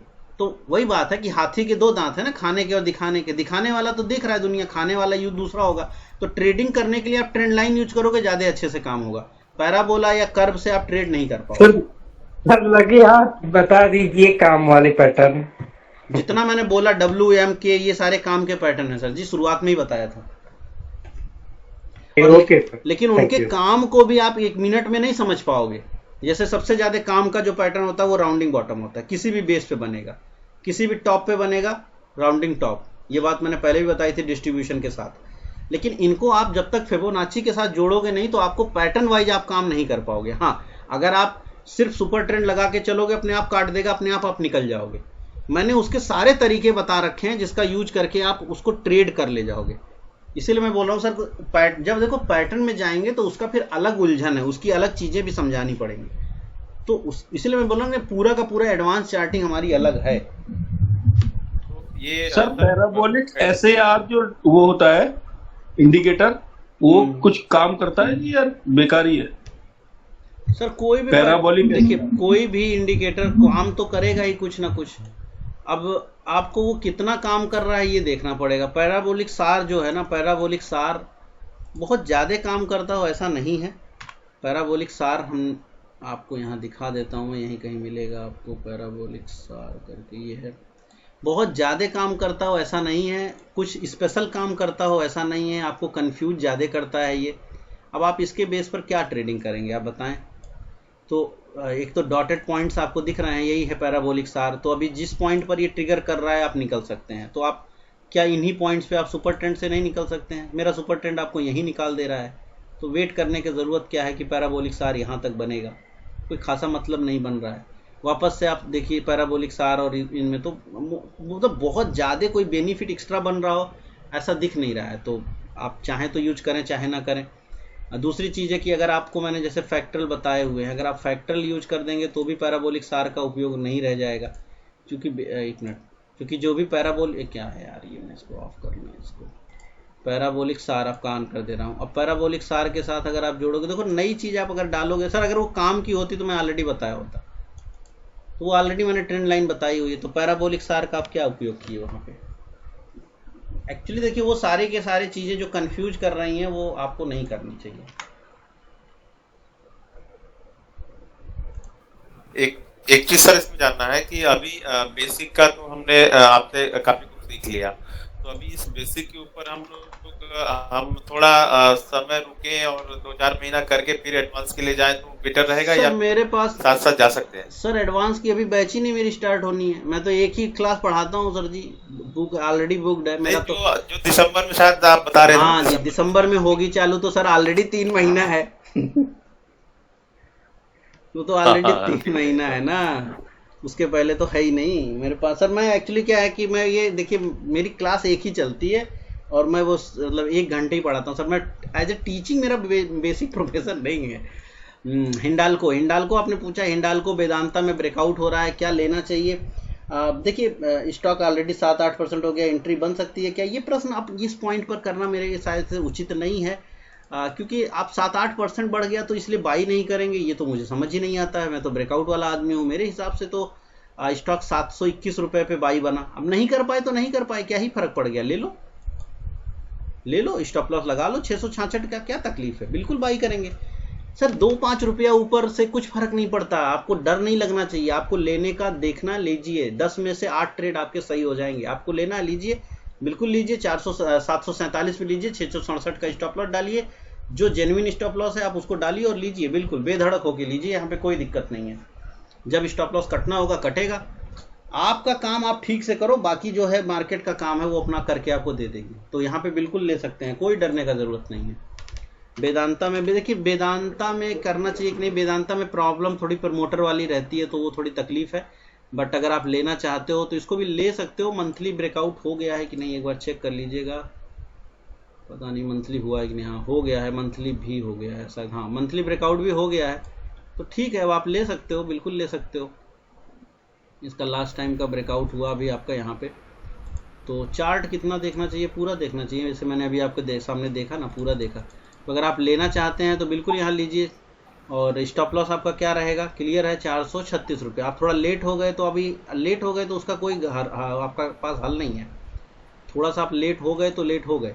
आपको यहीं पे खरीदना है उतनी ही क्वांटिटी जितना 440 के स्टॉप लॉस से आप होल्ड कर सकें। आप बोलेंगे यार बहुत बड़ा है, तो बहुत बड़ा है तो आप कुछ नहीं कर सकते। या तो फिर आप ये कर सकते हैं कि ट्रेडिंग मानसिकता में जाएं और डेली टाइम फ्रेम पर आ जाएं, और डेली टाइम फ्रेम पर अगर आप बाई कर रहे हैं तो फिर सुपर ट्रेंड का स्टॉप लॉस डाल दीजिएगा, और सुपर ट्रेंड 10-3 डाल दीजिएगा, सुपर ट्रेंड 10-3, और अगर 10-3 आपका ब्रेक मार जाए तो आप एग्जिट मारिएगा, अन्यथा होल्ड करिएगा, और उसके हिसाब से आपका 467 स्टॉप लॉस बनता है। तो इन्वेस्टिंग करनी है तो डेली टाइम फ्रेम पर 440 का स्टॉप लॉस बनता है, और अगर आप स्विंग ट्रेडिंग कर रहे हैं तो आप 467 से ले सकते हैं, बिल्कुल ले सकते हैं। स्टॉप लॉस आपका छोटा हो गया, ये चीज़ मैंने पहले भी बताई थी कि बहुत बार ऐसा होगा कि आप लेट हो जाओगे, तो आप स्विंग ट्रेडिंग के पर्पज में वहाँ पे एंट्री कर सकते हो। तो उससे कुछ स्टॉक का पता नहीं चलता, जैसे कि एक सैनको आप कई बार नाम लेते रहते हो उसका, ये बहुत ही ज्यादा भागा है, बहुत समझ में नहीं आता इसमें एंट्री करें नहीं करें, क्योंकि बहुत भाग रहा है, तो समझ में नहीं आ रहा है ऐसे स्टॉक, समझ में नहीं आता कि कब एंट्री करनी चाहिए। नहीं सर, समझ में निकल गया, देखो ना, नहीं प्रॉब्लम आपका नहीं, प्रॉब्लम क्या है ना, आपको समझ में तो आता है, लेकिन आप एक्चुअली दूसरे यूट्यूब वालों को सुन के परेशान। नहीं सुना मैंने यूट्यूब, लिटरली ये देखो, ये हर दिन भाग रहा है, ऐसा डर लगता है कि ये इतना भाग रहा है, इसमें कहाँ पे घुसा जाए अब। तो देखिए, उसके लिए आपको डर जो लग रहा है, उसके लिए मैंने पहले से भी जवाब दिया हुआ है आपको, कि आप जिस पॉइंट पे देख रहे हो ना, जब नींद से आप जाग रहे हो वहीं पे आप थोड़ा सा बाई कर लो पहला तो, और आपका स्टॉप लॉस क्या रहेगा, 1194 रुपया।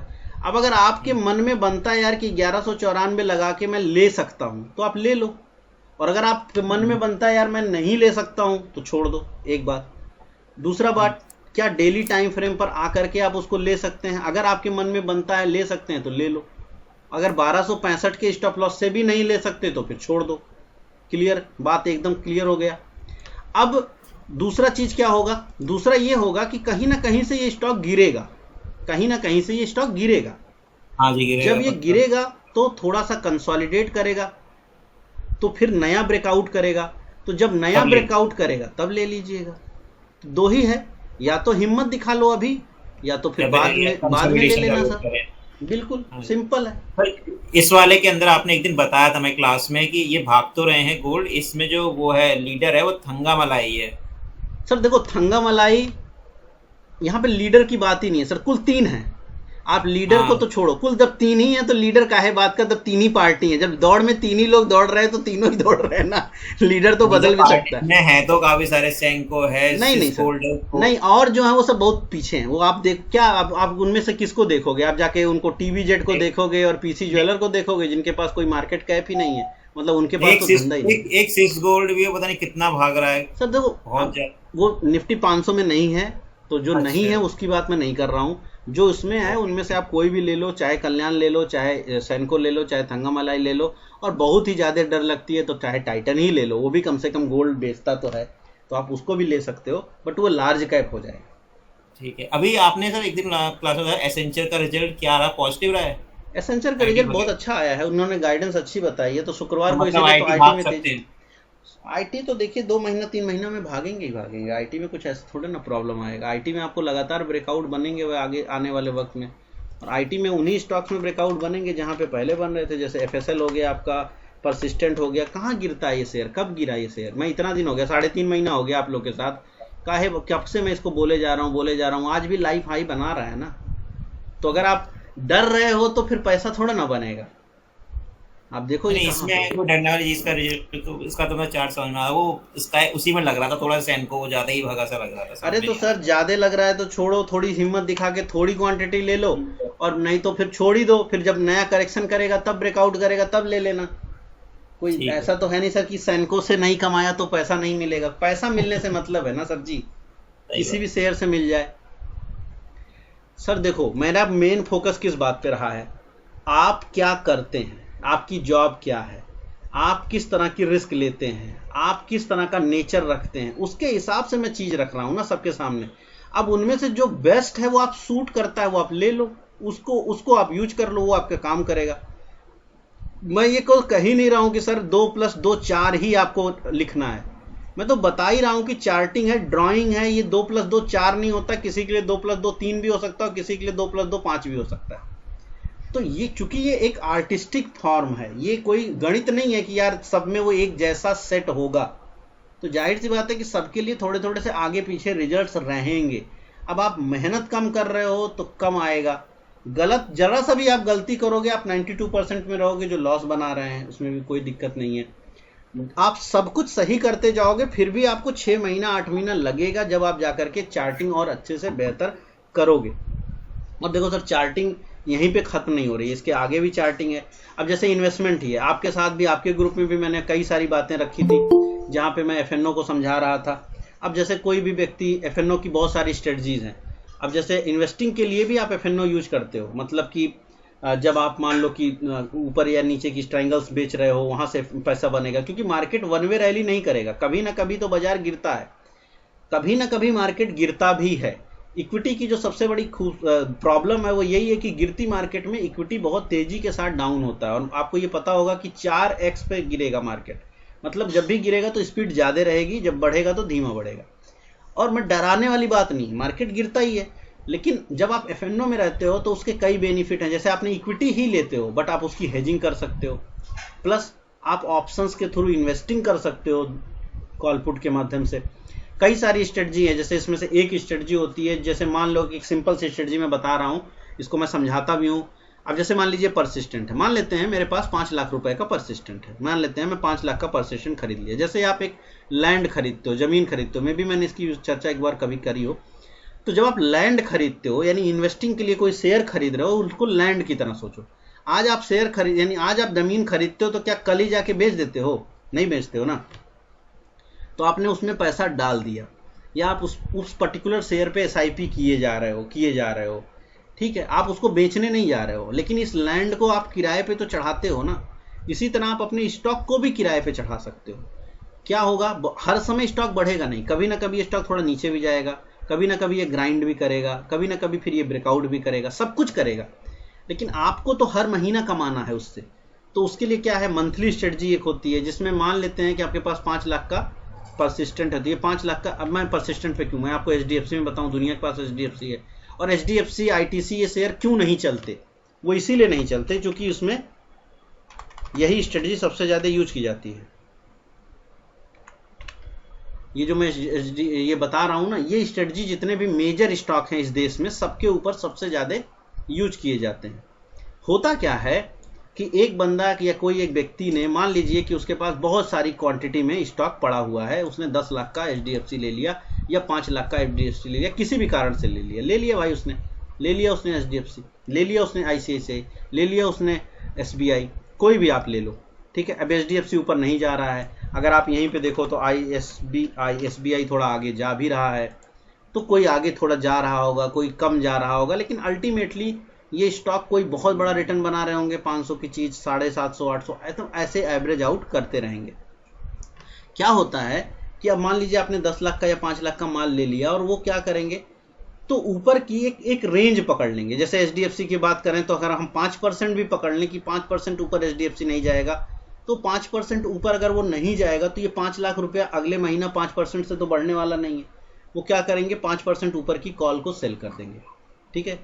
अब ये जब सेल कर देंगे, मान लेते हैं यहाँ पे उनको मिल गया 5 रुपया हो, 5 मतलब 10 रुपया हो, मतलब 10 रुपया का मतलब मान लेते हैं कि यहाँ पे लेट्स सी 5,000 रुपये हैं। अब कॉल की वैल्यू 5,000 रुपये है, 5,000 रुपया उनको हर महीने ये कमाई के रूप में आएगा, उसको सेल कर देंगे और वो 5,000 रुपया कमा रहे हैं। या कोई ज़्यादा रिस्क ले रहा है, वो 10,000 रुपया रेंट ले रहा है, कमा रहा है, स्टॉक कहीं नहीं जा रहा है तो उसको हर महीना फिर भी 10,000 बन रहा है। अगर स्टॉक थोड़ा बहुत ऊपर जा रहा है, जैसे ये SBI है, थोड़ा बहुत ऊपर जा रहा है, लेकिन फिर भी लोग ऊपर की कॉल बेच बेच के इसमें बहुत पैसा बनाते हैं। अल्टीमेटली स्टॉक को कभी नहीं बेच रहे हैं वो, मगर वो पैसा बनाते चले जा रहे हैं। तो होता क्या है कि एक आम निवेशक के रूप में आप बहुत बार जब FNO नहीं जानते हैं तो आपको लगता है यार मैं तो लेके बैठा हूँ, चलो जब तक बढ़ेगा बढ़ेगा। लेकिन आप दूसरे आदमी को देखते हो, अरे यार ये देखो इतना बड़ा नाम आदमी है, ABCD नाम है इसका, और यार ये आदमी तो बेच ही नहीं रहा है HDFC, या ये व्यक्ति SBI बेचता ही नहीं है, रोज यूट्यूब पे आके बोलता है SBI ले लो, SBI रखो, SBI क्यों बोल रहा है वो?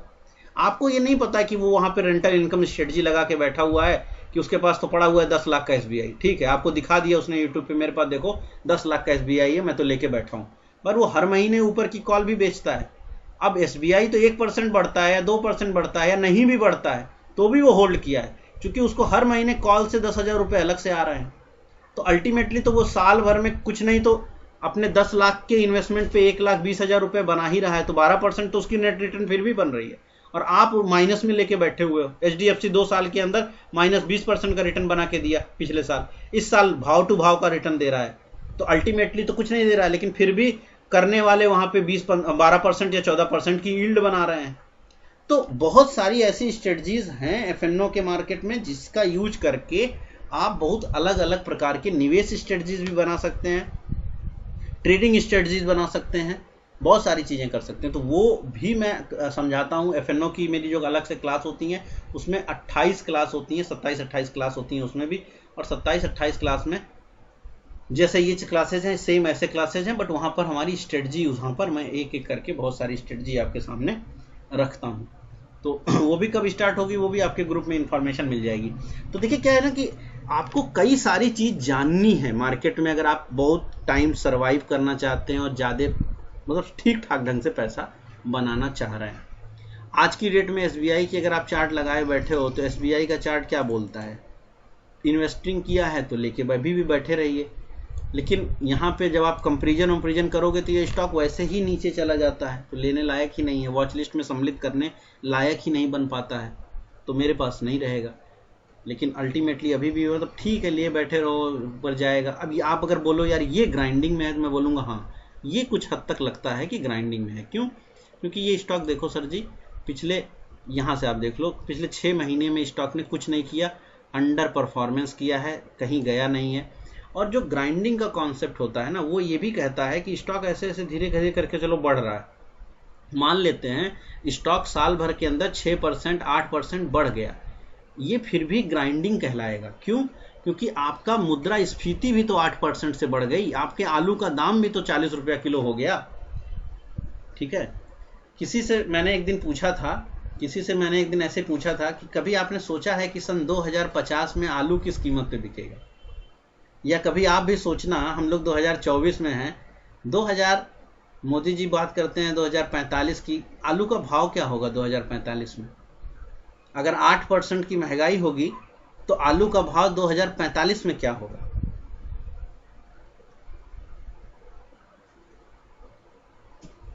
नहीं सर, कोई डेमो क्लास अब मेरी शेयर नहीं होगी। आप अगर मेरे ऊपर आपको इतनी क्लास के बाद ट्रस्ट नहीं हुआ तो फिर ट्रस्ट की जरूरत नहीं है।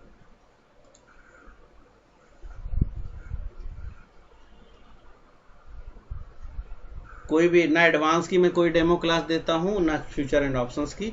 आप बोल रहे हो तो मैं भेज दूंगा, बट उसका कोई इश्यू नहीं है। मतलब जैसे पढ़ाता हूँ ऐसे पढ़ाऊंगा, और जितना चीज़ समझाता हूँ सब बता देता हूँ। ये जो मैंने अभी गणित बताया लगा के देखिएगा, इसलिए बोल रहा हूँ क्योंकि इसको करने के बाद आपके जहन में आएगा कि महंगाई कहाँ जाएगी। 8% की महंगाई है, अरे आपको नहीं लगता, आप 6% पकड़ लेना।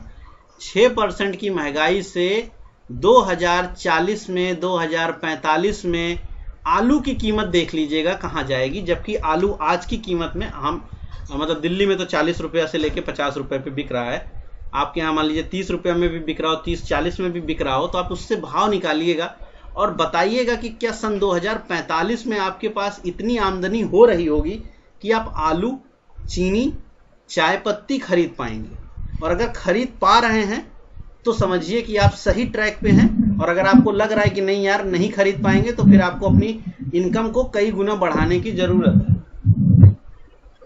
क्योंकि ये तो मूलभूत आवश्यकता बनी रहेगी ना सन 2045 में भी, तो चाय तो हम पियेंगे ही पियेंगे। भाई साहब सर लगभग 100 रुपए के करीब होगा। क्यों 100 क्यों सर? उस समय क्यों 100 क्यों? 6% के हिसाब से 12 साल में डबल, और उसके बाद फिर डबल, तो 24 मतलब हमारे यहाँ यदि 30 रुपए है तो 100 रुपए हो जाएगा सर, 120 रुपए सॉरी सर, और भी ज्यादा हो जाएगा ना, क्योंकि आपका वो उसमें आप भाव भी तो जोड़ो ना उस तरह। आप तो सिंपल इंटरेस्ट डाल के निकाल रहे हो ना उसको। जी और भी ऊपर जाएगा। ठीक है, अभी तो आप 100 रुपया बोल रहे हो, 100 रुपया तो आप देख लेना अभी 2030 में भी 100 में खरीदना पड़ जाए तो कोई बड़ी बात नहीं है। हो सकता है सर। आपने सोचा था कि दाल आप 200 रुपया किलो खरीदोगे आज से 4 साल पहले, 5 साल पहले? कोई सोच भी नहीं रहा था ना। बिल्कुल। तो महंगाई तो कंपाउंड में बढ़ती है। हाँ, रही बात सर डेमो क्लास की, तो मैं एफएनओ की आपको डेमो भेज दूंगा, आप देख लीजिएगा। लेकिन वैसे डेमो की इतनी ज़रूरत है नहीं, क्योंकि जो मैंने आपको एफएनओ पहली बार बताया था मैं उसी तरह का कुछ बताऊंगा। आपको चाहिए होगा तो मैं एक क्लास डेमो की भेज दूंगा आपके ग्रुप में, देख लीजिएगा। ग्रुप में क्या, जिसको पढ़ना होगा मेरे को बताइएगा, मैं दे दूंगा। एडवांस की डेमो क्लास नहीं दूंगा सर, क्योंकि चार्टिंग तो मैंने ऑलरेडी बताई हुई है, और मैं वहाँ पे बिल्कुल बिगिनिंग से स्टार्ट नहीं करता। मतलब वहाँ तो आपकी चार्टिंग हुई है, मैं वहाँ तो स्टार्ट करता ही हूँ रैंकों से। हाँ, तो वहाँ पे आपको ये रैंको और ये जो टाइमलेस चार्टिंग है, जैसे ये हैकेनासी, रैंको, पॉइंट एंड फिगर, ये सारे भी बताएंगे। और बाकी आपके पैटर्न जो होंगे वो, मतलब इन डेप्थ चार्टिंग का इन डेप्थ वर्जन जो है।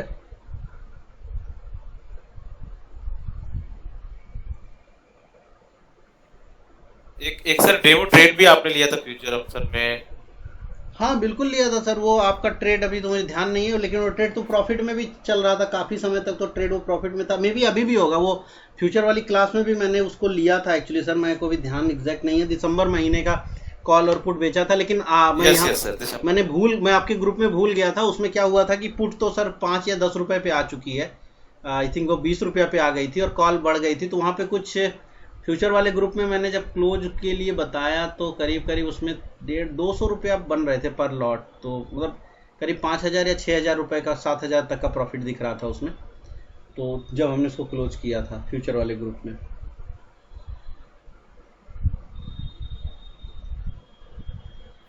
तो वैसे ही बहुत सारी स्ट्रेटजी बताऊंगा सर।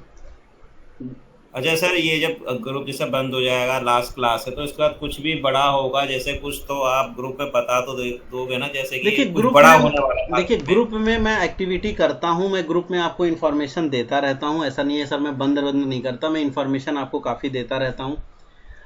लेकिन एक चीज़ होती है कि देखिए, मैं पहला तो सर यूट्यूब पे बहुत सारी इन्फॉर्मेशन देता हूँ, प्लस जो है कि आपको ग्रुप में भी मैं कुछ इन्फॉर्मेशन दूंगा ही दूंगा। जब बहुत कुछ होता है मार्केट में, पैनिक आता है या तेज़ी होती है, तो मैं वॉइस नोट डालता हूँ, बहुत बार ऐसा डालता हूँ। तो ऐसा नहीं है सर उसमें कुछ आपको मिलेगा नहीं, मतलब उसमें मिलता रहेगा सर। बाकी अगर आप कभी भी कुछ भी पूछोगे ना तो मैं आपको आंसर करूँगा, उसमें आप कभी भी कुछ भी पूछोगे। धन्यवाद सर जी। उसमें नहीं कोई कमी होती है सर जी मेरे साइड से। देखिए मैं लगातार, अभी देखो सर मेरा जो है फ्यूचर का ग्रुप होता है, जब फ्यूचर का जो क्लास होता है, जो एडवांस क्लास होता है, आप लोग शायद नहीं जानते हो कि मैं किसी को न्यू एंट्री नहीं देता। मेरी कोई न्यू एंट्री होती ही नहीं है वहाँ पर। मैं अगर कोई एफएनओ पढ़ने आएगा मेरे को, तो वो मेरी किसी पुरानी बैच का होना चाहिए, तभी मैं उसको एफएनओ बताता हूँ। कोई आदमी एडवांस चार्टिंग में आएगा तो पहले वो मेरे से चार्टिंग किया हो तभी, क्योंकि मैं एक्चुअली एक बार मेहनत कर चुका हूँ, उसको सारी बता चुका हूँ। क्योंकि देखो जिस ढंग से मैं क्लीन अप करता हूँ ना सर, वो आपको कोई भी व्यक्ति जब कहीं 10 जगह से वो चार्ट समझा के आया है, उसके पास वो जानकारी होता ही नहीं है, वो चार्ट को इस नज़र से देखता ही नहीं है। सच्चाई में बता रहा हूँ। उसके नाते क्या होता है कि फिर यहाँ पे मैं उसको समझा नहीं पाऊंगा, तो मैं इसलिए एंट्री नहीं देता। तो सर मेरा एक्चुअली लॉजिक ये नहीं है कि मैं कोर्स बेचने के हिसाब से लोगों को बता रहा हूँ। मेरा पर्पज ये होता है कि आदमी को मैं नॉलेज दे दूँ, और उसके पीछे एक छोटी सी फीस है, बट मैं नॉलेज ही देने की कोशिश रहती है कि मैं जिसको दूँ सही दूँ, नहीं देना है तो मत दो। क्योंकि अगर आदमी को किसी ने मेरे को चार्टिंग में स्टार्ट करी है तो ठीक है, उसको मैं बाकी चीज़ें बताऊँगा। अगर किसी ने चार्टिंग ही मेरे से नहीं करी है तो फिर मैं उसको बाकी चीज़ें भी नहीं बताता, क्योंकि फिर वो सर वो कुछ और करके आएगा, फिर कुछ और चीज़ जोड़ेगा, फिर कुछ और घटा देगा, तो अल्टीमेटली तो फिर कुछ नहीं बनना है उसका। नहीं, यही सर सबसे अच्छी बात आपकी लगती है ना, कि आप जो है मतलब ट्रेनिंग को एज ए बिजनेस आप नहीं लेते हो, आप ट्रेडिंग को एज ए बिजनेस लेते हो। ये बहुत कम लोग होते हैं। क्योंकि ज्यादातर लोग ट्रेडिंग शायद करते हैं कि नहीं करते हैं वो तो पता नहीं चलता, वो केवल ट्रेनिंग की बात करते हैं। सर एक्चुअली क्या है ना, ट्रेनिंग यानी जैसे अभी आपको लगा होगा, आप बताओ, मैंने जितने भी सेटअप देता हूँ या जो भी कर रहा हूँ उस पर मैं खुद यूज कर रहा हूँ, क्योंकि मुझे मालूम है कि ये काम करेगा। आगे भी एडवांस में भी मैं यही चीज़ करता हूँ, वहाँ पे भी करके देखा। तो मेरा सर फोकस इस पर होता ही नहीं है कि मैं आदमी को एक बार मतलब ट्रेनिंग देना मेरा मूल फोकस नहीं है। एक्चुअली मैं पहले देता भी नहीं था। मैं एक्चुअली क्या हुआ कि जब मैं यूट्यूब पे था उसके बाद बहुत सारे मेरे पास मैसेज आ रहे, सर मेरे को सिखा दो, मेरे को सिखा दो। तो मैं सबको मना करता था। तो फिर हुआ ये कि ठीक है यार, अच्छा चलो करते हैं। शाम के समय 9 बजे का टाइम मैंने रखा था और तब मैंने करना शुरू किया था। और अभी भी सर अब आप देखो, मैं एक लिमिट रहती है, मैं 50, 60, 65, 70 लोग होने के बाद मैं एडमिशन नहीं देता। अब आप बताओ, एक क्लास पढ़ाने वाला आदमी हूँ, एक ज़्यादा भीड़ नहीं चाहिए मुझे, हर आदमी को एक एक चीज़ का आंसर देना है मेरे को। आप कभी भी कोई भी पूछा होगा, मैंने सबको आंसर किया है, हमेशा करता हूँ, हर बैच के साथ ये होती है। तो मेरा फोकस सर इस बात पे रहता है ना कि अगर मैं मतलब मान लीजिए 60 लोग मेरे से जुड़े, इन 60 को मैं मार्केट में खींच के ले आऊँ इस जो है 8% प्रॉफिटेबल लोगों में। बस मेरा उद्देश्य ये कि ये 60 लोगों ने मेरे ऊपर ट्रस्ट किया है, इनको मैं इस लायक बना दूंगा कि ये 8% में आ जाएंगे। बाकी 92% का मेरे को कोई मतलब नहीं है। अगले जो लोग आएंगे उनको भी यही करता हूँ। अब अगर इनमें से जो लोग एडवांस में है, मैं उसको इस लायक बना दूंगा कि वो और अच्छा हो जाए। जो फ्यूचर में आ रहा है मैं उसको फ्यूचर में और अच्छा बना दूं, क्योंकि मैं चाहता हूं कि जो अगर एक बार आदमी मेरे से जुड़ा तो सर फिर वो मेरे से जुड़ा रहे और जो भी उसकी डिमांड है पूरी करे। और सर एक चीज है कि इस रेट में, जिस रेट में मैं समझाता हूं, आपको रेयर है कि कोई कहीं में मिल जाए और इस ढंग से चीजें करे। सर शेयर मार्केट में जानकारी करना चाह रहा हूँ कि क्या सोने में भी अपना यही पैटर्न काम करता है, गोल्ड या सिल्वर में? अरे सर जी, आप कहीं भी लगा के देखो ना, ये काम करता ही करता है। आप कहीं भी लगा के देखो। सर ये एक बार शायद आपने बताया था बट मैं रिकॉल नहीं कर पा रहा हूँ। फ्यूचर ऑप्शन के लिए क्या एडवांस चार्टिंग पहले सीखना जरूरी है क्या? नहीं, बिल्कुल नहीं। अगर आप दोनों में से किसी एक को करना चाहते हैं तो एफएनओ कर लें, ज्यादा आपको रहेगा। और अगर आप दोनों करना चाहें तो फिर एडवांस भी करें, एफएनओ भी करें। एडवांस चार्टिंग का अगला पार्ट है और एफएनओ जो होता है वो अलग सेगमेंट जुड़ जाएगा। अगर आपको है कि नहीं मेरे को एफएनओ का कुछ मतलब ही नहीं है तो फिर आप एडवांस चार्टिंग करें। लेकिन मैं एक बात बोलूंगा, मार्केट में 96% जहां वॉल्यूम है, अगर आप उसको नहीं समझना चाहते तो वहां गड़बड़ आप भी कर रहे हैं। क्योंकि बहुत जरूरी है कि आप बाजार के उस पहलू को समझें कि भाई क्या हो रहा है। अगर वहां पे कुछ हो रहा है तो आप उसका यूज कर पाओ। मैंने ऐसे रियल में लोग देखे हैं जो फ्यूचर में आते हैं, मतलब ऑप्शंस में आते हैं, सॉरी चार्टिंग में आते हैं। कई लोग को मैं जानता हूं। अब जैसे उन्होंने क्या किया कि वो क्या करते थे, वो ट्रेडिंग करते थे, एक पर्टिकुलर शेयर में 2 लाख का माल उठाते थे या 3 लाख का माल उठाते थे। ठीक, उनको पता ही नहीं था कि वो आदमी 2-3 लाख रुपए का जो माल ले रहा है ये तो प्योर फ्यूचर काम कर रहा है। फिर जब उसको समझ में आने लगा तो वो आदमी कभी वो इक्विटी अब लेते ही नहीं और प्योर फ्यूचर एंड ऑप्शंस कर रहे हैं, क्योंकि वो पहले भी वही कर रहे थे। बहुत लोग इसलिए फ्यूचर ऑप्शन बाद में समझ में आता है, यार चलो ऊपर नीचे बेचा और मैंने पैसा बना लिया। रिस्क बचाने में बहुत पैसा बनता है एफएनओ में। मार्केट जब गिरती है तो सबसे ज्यादा पैसा आप कब कमा सकते हो? आप कमा ही नहीं सकते इक्विटी मार्केट से पैसा। ये सीरियस बात है। मार्केट में जब भी गिरावट होगी, मंदी होगी, आप इक्विटी मार्केट में पैसा नहीं कमाएंगे। आप इक्विटी मार्केट में क्या करेंगे? आप अपना पैसा बचाएंगे। अरे यार गिर रहा है, काट के निकल जाओ। कमाओगे कैसे? क्योंकि मंदी करनी है ना। आपकी सरकार तो रोक के बैठी है, ओवरनाइट में आप मंदी कर ही नहीं सकते। इंट्राडे में कितनी मंदी आप करके पैसा कमा लोगे? उस केस में आप क्या कर सकते हो, उसमें आप एफएनओ ही आपकी मदद करेगा। तो फ्यूचर में आप बेच के कमाओगे, ऑप्शंस में सेलिंग करके कमाओगे, कॉल पुट दोनों बेच के कमाओगे, केवल कॉल बेच के कमाओगे। बट आपके पास मल्टीपल सोर्स ऑफ इनकम बनेगा, क्योंकि आप उसमें कई सारी चीजें मतलब जनरेट करके कमा सकते हो। तो देखिए, हम मजबूरी आप समझो। आप सर ने बोला ना कि आपने इंट्राडे में शॉर्ट वाला बहुत कम बताया। मेरी मजबूरी है कि चार्टिंग की क्लास में जब आप इक्विटी पे फोकस कर रहे हो, मैं आपको मंदी बताऊं भी तो बताऊं किस बात का? क्योंकि अपने को तो सिर्फ एक इंट्राडे है जहां मंदी कर सकते हैं, बाकी हमारे पास मंदी करने के तरीके ही नहीं है। हम मंदी तो तब करेंगे ना जब एफएनओ में जाएंगे।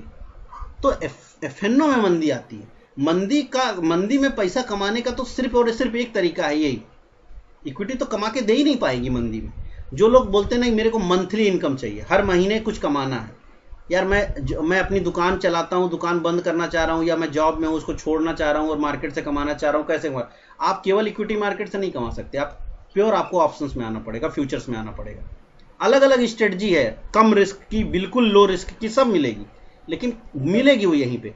अब सर कई लोगों का एक मानना ये है कि मैं SIP करता रहूँगा, मैं दमानी जी को सुनता रहूँगा या किसी बड़े बड़े निवेशक को सुनता रहूँगा और मैं इक्विटी में लेकर पैसा बनाऊँगा।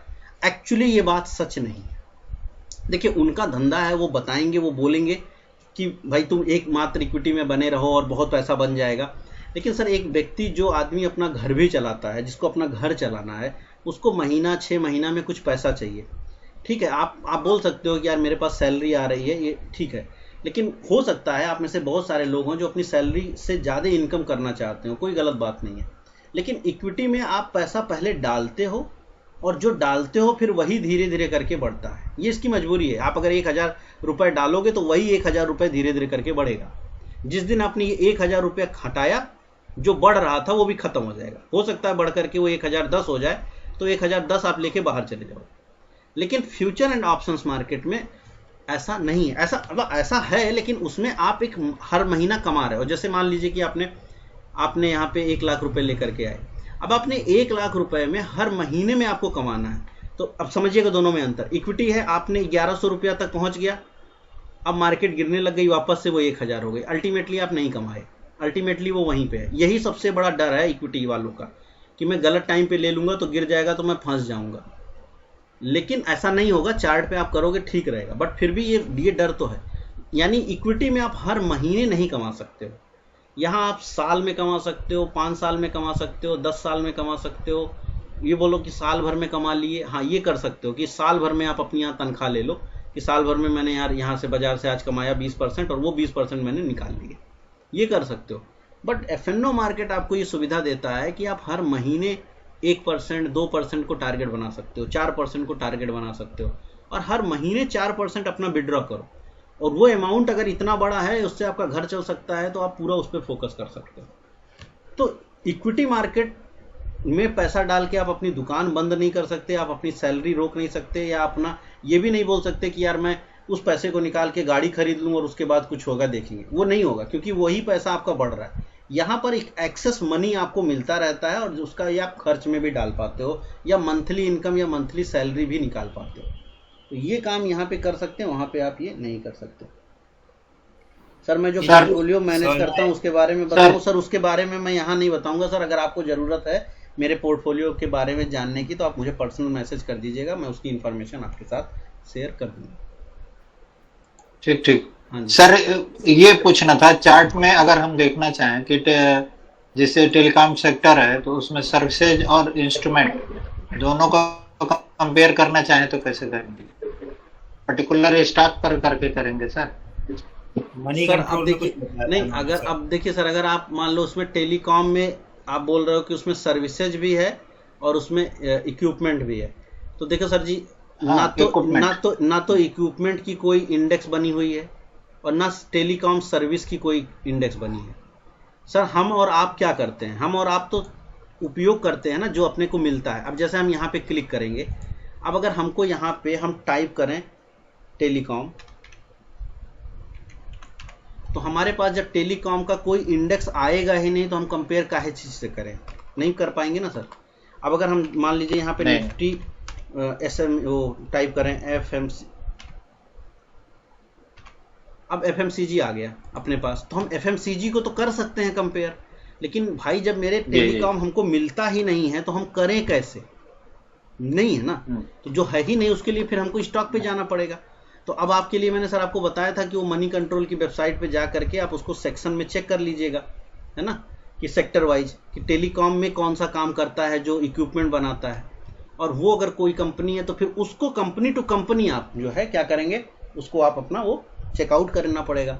वैसे सर कुल मिला के 2 ही तो हैं, एक अपना वो भारती एयरटेल है और अपना एक आइडिया है। जियो तो लिस्टेड ही नहीं है ना, जियो तो अभी आपका लिस्टेड ही नहीं है, तो बचा क्या? भारती बचा सर, भारती लीजिए और भारती को होल्ड करिए, यही बचा एक। अब रही बात टेलीकॉम इक्विपमेंट की, तो जैसे उसमें एक अब मतलब अगर आप ये बढ़ते जा रहा है सर हमेशा। अब उसमें देखिए सर कई कंपनियां छोटी छोटी करके आएंगी ना, जैसे उसमें अभी आपका वो एक टाटा, क्या नाम है उसका, टाटा कम्युनिकेशन ने कुछ टेलीकॉम के इक्विपमेंट भी बनाने शुरू कर दिए, वो भी स्टॉक नया ब्रेकआउट कर रहा है टाटा कम्युनिकेशन। ऐसे बहुत सारे स्टॉक हैं जो ब्रेकआउट कर रहे हैं, तो ऐसे बहुत सारे स्टॉक हैं जो ब्रेकआउट कर रहे हैं, लेकिन जरूरी नहीं है कि आप सब में काम कर पाए। सर देखो इतना जरूरी नहीं है कि आप बहुत सर इतना जरूरी नहीं है कि आप हर छोटी कंपनी में जो है आप वहां काम करें ही करें। ये भी जरूरी नहीं है कि आप निफ्टी 500 में ही मतलब बहुत ज्यादा छोटी छोटी कंपनी लें। आप सही कंपनी लीजिए और सही कंपनी में काम कीजिए। सही कंपनी का मतलब वो कंपनी जो भाई अपने चार्ट पे सही बन रही है, चार्ट लग रहा है बढ़िया, वहां बाई बन रही है, आप चुपचाप बाई कर लो। भले वो BSE है, भले वो अच्छी कंपनी हो, भले वो बड़ी कंपनी है, कुछ फर्क नहीं पड़ता, आप पैसे कमा लो। बहुत सारे लोग ना वो छोटी कंपनी सोचते हैं ये बहुत बड़ी हो जाएगी। ये एक्चुअली सच्चाई नहीं है कि छोटी कंपनी बहुत बड़ी हो जाएगी। यही सच्चाई है कि सही कंपनी में आप रहोगे तो पैसा बन जाएगा। क्या पिछले 6-8 महीना साल भर में आदमी ने बजाज ऑटो में पैसा नहीं बनाया? बड़ी कंपनी थी फिर भी पैसा बना है ना। तो जब पैसा बना है तो वो बनाइए, जहां बन रहा है उस पर बनाइए पैसा। ये पैसा बना के दिया ना, कोई जरूरी थोड़ा ना छोटा कंपनी ले। कौन सा छोटा कंपनी ले करके आप जनवरी 23 से लेकर के जनवरी 25 पहुंचा भी नहीं है, स्टॉक आपका 3000 का स्टॉक 12000 हो गया, तो कौन सा आदमी कर लेता? आप कर पाए ना। अगर आप कर पाए तो आप बढ़िया है। तो जो आप सोचते हो ना सर, कई लोग कि बहुत छोटा छोटा कंपनी में हम जाएंगे और हमको बहुत बड़ा बेनिफिट होगा, नहीं होगा, नहीं होगा। वो आपको लग रहा है कि ये कोई जैकपॉट लगेगा और वो मल्टीबैगर होगा। भैया आप मेरा सिस्टम यूज करके जरा चेक कर लो, इस मार्केट में जितने मल्टीबैगर बने हैं अच्छी क्वालिटी कंपनी, सारे आप पकड़ लेते। और अभी जो मल्टीबैगर बनेंगे, क्या यहां से अगले 2 साल 3 साल में कोई मल्टीबैगर नहीं बनेगा? बिल्कुल बनेगा। 2 से 3 साल में कोई मल्टीबैगर नहीं बनेगा? बिल्कुल बनेगा। लेकिन जो मल्टीबैगर बनेगा वो भी इसी सिस्टम पे बनेगा।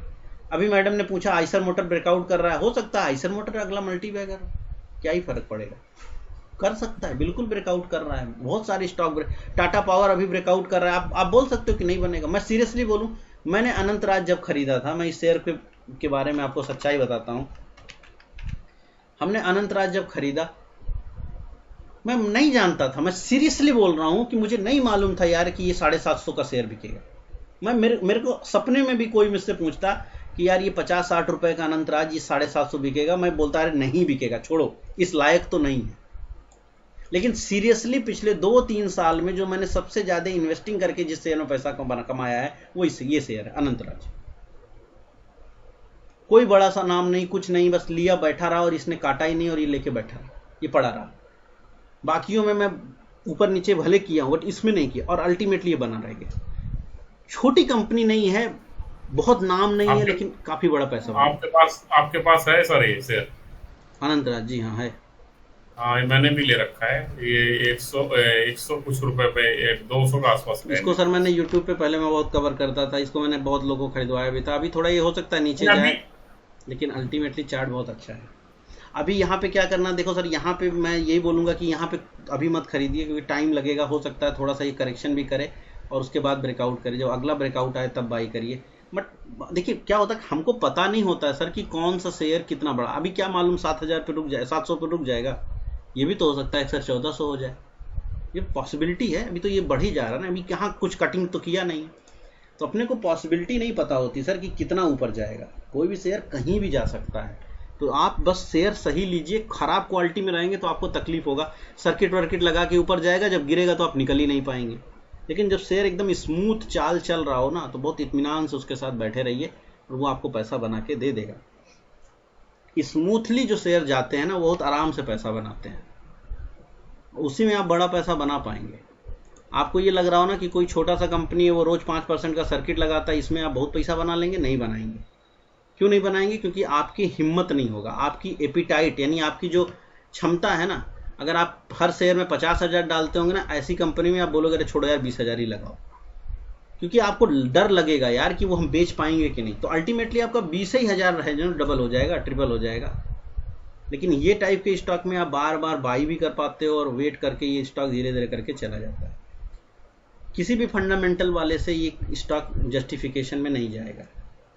मैं एक सिंपल सी चीज़ रखता हूँ आपके सामने, अदानी का ग्रीन, ये शेयर मुझे मिला था 32 रुपये में, ठीक है सर जी, 32 रुपये में ये शेयर हमको अलॉट हुआ था, क्योंकि उस टाइम हमारे पास अदानी का शेयर था 2016-17 या जो भी समय रहा, 2018-19 जो भी समय था, यहाँ कहीं पर ये हमको मिला था अलॉटमेंट में, हमने ख़रीदा नहीं था हम लोगों के मतलब मेरे पास था, मेरे दोस्त के पास था, कई लोगों के पास, हम लोग के पास ये शेयर मिला था और अच्छी क्वांटिटी में मिला था, क्योंकि हम लोग क्या थे कि हम लोग अदानी को उस टाइम बाई करके बैठे थे। और हम लोग ये, चूँकि उस टाइम मैं पब्लिक में नहीं था, मैं तो क्या मतलब अदानी मैंने बाई करके रखा था और हमने बहुत लोगों को खरीदवाया हुआ था, क्योंकि हम ये मान रहे थे कि कुछ भी हो मोदी जी अपने दोस्त की तो सुनेंगे और अल्टीमेटली अदानी जो है बहुत बड़ा पैसा बनाएगा। अदानी शुरू के 2-3 साल चला नहीं था, 2014 से लेके 2014 से लेके 2018 तक चला भी नहीं था, मगर हम लोग को था कि नहीं यार ये बन जाएगा, और हम लोग खरीद के भी रखे थे। और 2019 में मुझे ये शेयर मिला था, 18-19 में ठीक ठाक सी क्वांटिटी थी, अच्छी क्वांटिटी थी, फ्री का शेयर मिला था, अदानी तो था ही। ये शेयर बढ़ना शुरू किया। मैं क्यों बोलता हूँ, देखिए आज मैं वो एक्सपीरियंस पे बोलता हूँ, लेकिन 2018 में वो एक्सपीरियंस शायद मेरे पास नहीं था, मार्केट को देखने की साइकिल नहीं थी, वो फोरकास्ट नहीं था। आज मैं नहीं बोलता कि आप टारगेट लगाओ, मैं उस टाइम क्या था वही करता था, मैं भी टारगेट लगाता था और एक लिमिट से ज़्यादा मैं झेल नहीं पाया। 36 रुपये की चीज़ को 200, 250 रुपया, 300 रुपया पे हमने पूरा का पूरा 300 रुपया तक हमने सारा बेच दिया। बोला यार 10 गुना तो हो गया, 10 गुना हो गया और कितना पैसा बनाना है, 10 गुना हो गया, बहुत बन गया। आपको मैं सीरियसली बोलूं, जिस क्षण ये स्टॉक बढ़ता गया और ये यहाँ पे पहुँचा 3000 पहुँचा ना, तो हमें अफसोस होता था यार ये शेयर क्यों नहीं है। थोड़ा बहुत ट्रेड करके कमाए बट पूरा नहीं रख पाए। क्यों अफसोस इसीलिए होता था, क्योंकि नहीं है कोई भी पी वाला, कोई भी जस्टिफिकेशन, क्योंकि उस टाइम हम थोड़ा बहुत फंडामेंटल यूज करते थे। और उसी दिन मैंने ये माना कि नहीं, उस समय हमको समझ में आ गया कि नहीं, ये फंडामेंटल अब आर्बिट्राज खत्म हो चुका है। क्योंकि जब फंडामेंटली हमने इसको 300 पे बेचा तो ये स्टॉक 3500 नहीं जा सकता था ना। फिर यार फंडामेंटल मेरा काम नहीं किया, अल्टीमेटली मेरे को चार्ट ने बोला कि यार स्टॉक जाएगा, तो मैं तब चार्ट और फंडामेंटल को हम 50-50 वैल्यू देते थे। और वो उस क्षण के बाद यानी 2018 के बाद हमने फंडामेंटल की किताब उठा के बंद कर दी, और बंद कर दिया। कोई ईपीएस कोई पी में नहीं देखता और अब कभी नहीं देखता, और मेरा सक्सेस रेट उसके बाद बहुत अच्छा है। तो मुझे कोई वो नहीं है कि मैं फंडामेंटल का विरोधी आदमी हूँ। आप फंडामेंटल के कोर में भी जाओगे ना, मैं इकोनॉमिक्स पढ़ाता था यूपीएससी को, मतलब आज भी यूपीएससी के बहुत सारे लोग हैं जो मेरे से इकोनॉमिक्स पढ़ते हैं, मैं इंटरव्यू लेता हूँ मॉक वाले, तो मेरे को इकोनॉमिक्स अच्छे से पता है, मैं बहुत अच्छे से फंडामेंटल और कॉमर्स में जानता हूँ, लेकिन मैं नहीं उस पर पूछता बात करता। कारण ये है कि मुझे मालूम है वो मार्केट में वेस्ट ऑफ टाइम है। तो आपको मैं ये सच्चाई बताने की कोशिश कर रहा हूँ। अदरवाइज आपकी इच्छा है आप फंडामेंटल के चक्कर में पड़े रहें, लेकिन वो पैसा नहीं बना के देगा आपको। और उसका ये सीरियस एग्जाम्पल मैं बहुत सारे लोगों से जो मिलता हूँ ना, ये डिक्सन, कोई भी फंडामेंटल वाला मेरे को जस्टिफिकेशन नहीं दे पाया जब इस 3000 के ऊपर जा रहा था, और मैं इसको हर पॉइंट पे खरीद रहा था। ये लिटरली पैसा बनाना है ना, तो आपको इन लाइनों के ऊपर आना पड़ेगा। इससे ज़्यादा की चार्टिंग एडवांस में ज़रूर बताऊंगा, जाहिर सी बात है। और आप ज्वाइन करेंगे तो आपको निश्चित रूप से कहीं ज़्यादा बेनिफिट मिलेगा। दोनों में से जो भी ज्वाइन करेंगे उन दोनों में आपको बेनिफिट मिलेगा, और अच्छा बेनिफिट मिलेगा। ये बेस अब आपका बन चुका है, बाकी बिल्डिंग अब आपकी वहाँ से खड़ी हो जाएगी। ठीक है, तो फिर भी आपको क्वेश्चन कुछ भी पूछना होगा जरूर भेजिएगा मेरे पास। सर मैं ग्रुप चैट ऑफ कर देता हूँ, क्योंकि देखिए क्या होता है कि मेरे पास बहुत मैसेज आते हैं। कारण ये है कि ग्रुप चैट मैं ऑफ इसलिए करता हूँ क्योंकि ग्रुप में क्या चल रहा है उससे लेकर के 60 लोग प्रभावित होते हैं, 70 लोग प्रभावित होते हैं, क्योंकि सबके पास नोटिफिकेशन जाता है। ग्रुप में मैं आपके ग्रुप में जो भी सब बात सुने, ग्रुप में जो भी महत्वपूर्ण खबर होगी, यानी जो ऐसी बातें होंगी जो मुझे आपके साथ शेयर करना होगा, वो मैं ज़रूर उसमें डालूंगा। तो जब भी आप ग्रुप में कोई मैसेज देखें आप उसको जरूर पढ़ लीजिएगा, वो आपके काम की होगी। या कभी कभी कुछ ट्रेड्स होंगे वो भी मैं आपके साथ शेयर करूंगा, कुछ चीज़ें और होंगी तो वो काम की होगी। अगर आपका कोई क्वेश्चन है तो वो आप मुझे पर्सनली भेज दीजिएगा, मैं उसका आंसर करूँगा। सर ये राइटिंग, हेलो, हाँ सर ये राइटिंग पैड जो आप यूज कर रहे हैं से आप लिख रहे हैं, ये कहाँ से आएगा? ये राइटिंग पैड जो मैं लिख रहा हूँ कहाँ से आएगा, मतलब नहीं समझ पाया। सर ये कहाँ से टूल निकलेगा? कौन सा, ये वाला चाहिए? ये जो मैं ये वेबसाइट पे लिख रहा हूँ? हाँ, जो आप अभी साइड में लगा रखे थे। अच्छा ये अच्छा यहाँ वाला, ये जो वेबसाइट पे लिखता हूँ यहाँ पे? हाँ जी, हाँ जी, ये वाला? हाँ, ये वाला तो ये वाला सर यहाँ से आपको निकलेगा। यहाँ पे आप जाना, क्रोम में एक्सटेंशन में सर्च कर लेना। एक्सटेंशन बहुत सारे हैं, देखो यहाँ पे आपको एक्सटेंशन लगाने पड़ेंगे। जैसे ये ऑटोनेट एक्सटेंशन है, इसके बाद एक आपका इसमें आपको देखो कई सारे एक्सटेंशन दिख रहे हैं ना, तो आप एक्सटेंशन सर्च कर लेना। इसमें आपको ये पेन वाले एक्सटेंशन मिल जाएंगे, जैसे पेन पेज मेकर करके है। तो जो भी आपका एक्सटेंशन आपको सही लगे आप वो ऐड कर लेना, और फिर वो एक्सटेंशन से आप लिख सकते हो। इसी तरह से कहाँ से कर रहे हैं आप? अरे सर ऐसे गूगल पे जाओ, अच्छा, और यहाँ पे सर्च कर लेना गूगल एक्सटेंशन। गूगल, अब जो भी काम आपको करना होगा, जो भी काम, जैसे मान लो आपको राइटिंग करनी है, ठीक है, गूगल राइटिंग एक्सटेंशंस करके आप यहाँ पे सर्च कर देना। तो अब यहाँ पे देखो, ठीक है, तो आपको बहुत सारे एक्सटेंशंस मिल जाएंगे। अब इनको यहाँ पे आप एक्सटेंशन में जा करके राइटर एक्सटेंशन में यहाँ पे, अब यहाँ स्टोर ये है ना, क्रोम का स्टोर है, ये फ्री होता है। आप इसमें जा करके, अब आपको थोड़ी मेहनत करके खोजना पड़ेगा कि कौन सा एक्सटेंशन आपको अच्छा लग रहा है, उसको फिर आप ऐड कर लेना, ठीक है। और एक और होता है वो अगर आपका ये, चूंकि मैंने आपको पता ही होगा कि मैं ये इस वाले कंप्यूटर में विंडो 8 चलाता हूँ, तो इसमें वो सॉफ्टवेयर पड़ता नहीं है। एक होता है इजी पेन करके, इजी पेन करके होता है, वो सॉफ्टवेयर है। इजी पेन करके एक सॉफ्टवेयर है, और एक आस्क पेन करके सॉफ्टवेयर है। वो जो होता है वो आपको मतलब आप कहीं पर भी लिख सकते हो, अपने माने पूरी स्क्रीन के ऊपर कहीं भी लिख सकते हो, उसके लिए एक्सटेंशन की जरूरत नहीं होती। लेकिन वो विंडो 10 में पड़ेगा। चूंकि मैं विंडो 8 यूज कर रहा हूँ तो नहीं पड़ेगा। मैं विंडो 8 इसलिए यूज करता हूँ क्योंकि विंडो 8 पे मैंने ये देखा है सर कि सारी की सारी चीज़ें, जैसे हम लोग, जैसे अभी आपके साथ में जीमेल पे जुड़ा हुआ हूँ, यानी सॉरी ये अपना गूगल मीट पे हूँ और बाकी चीज़ों पे हूँ, तो ये बहुत स्मूथ काम करता है विंडो 8। विंडो 10 में क्या सर, इतना एक्सटेंशंस आते रहते हैं ना कि वो बीच बीच में हैंग हो जाता है।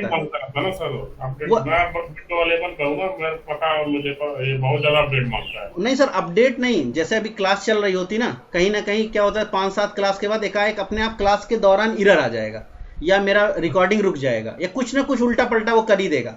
तो फिर क्या होता है, मेरे को बहुत तकलीफ आती थी, तो मैंने इसको बैक मरवा दिया कंप्यूटर को, 10 से ये 8 पे ले आया, और 8 पे बहुत आराम से चलता है।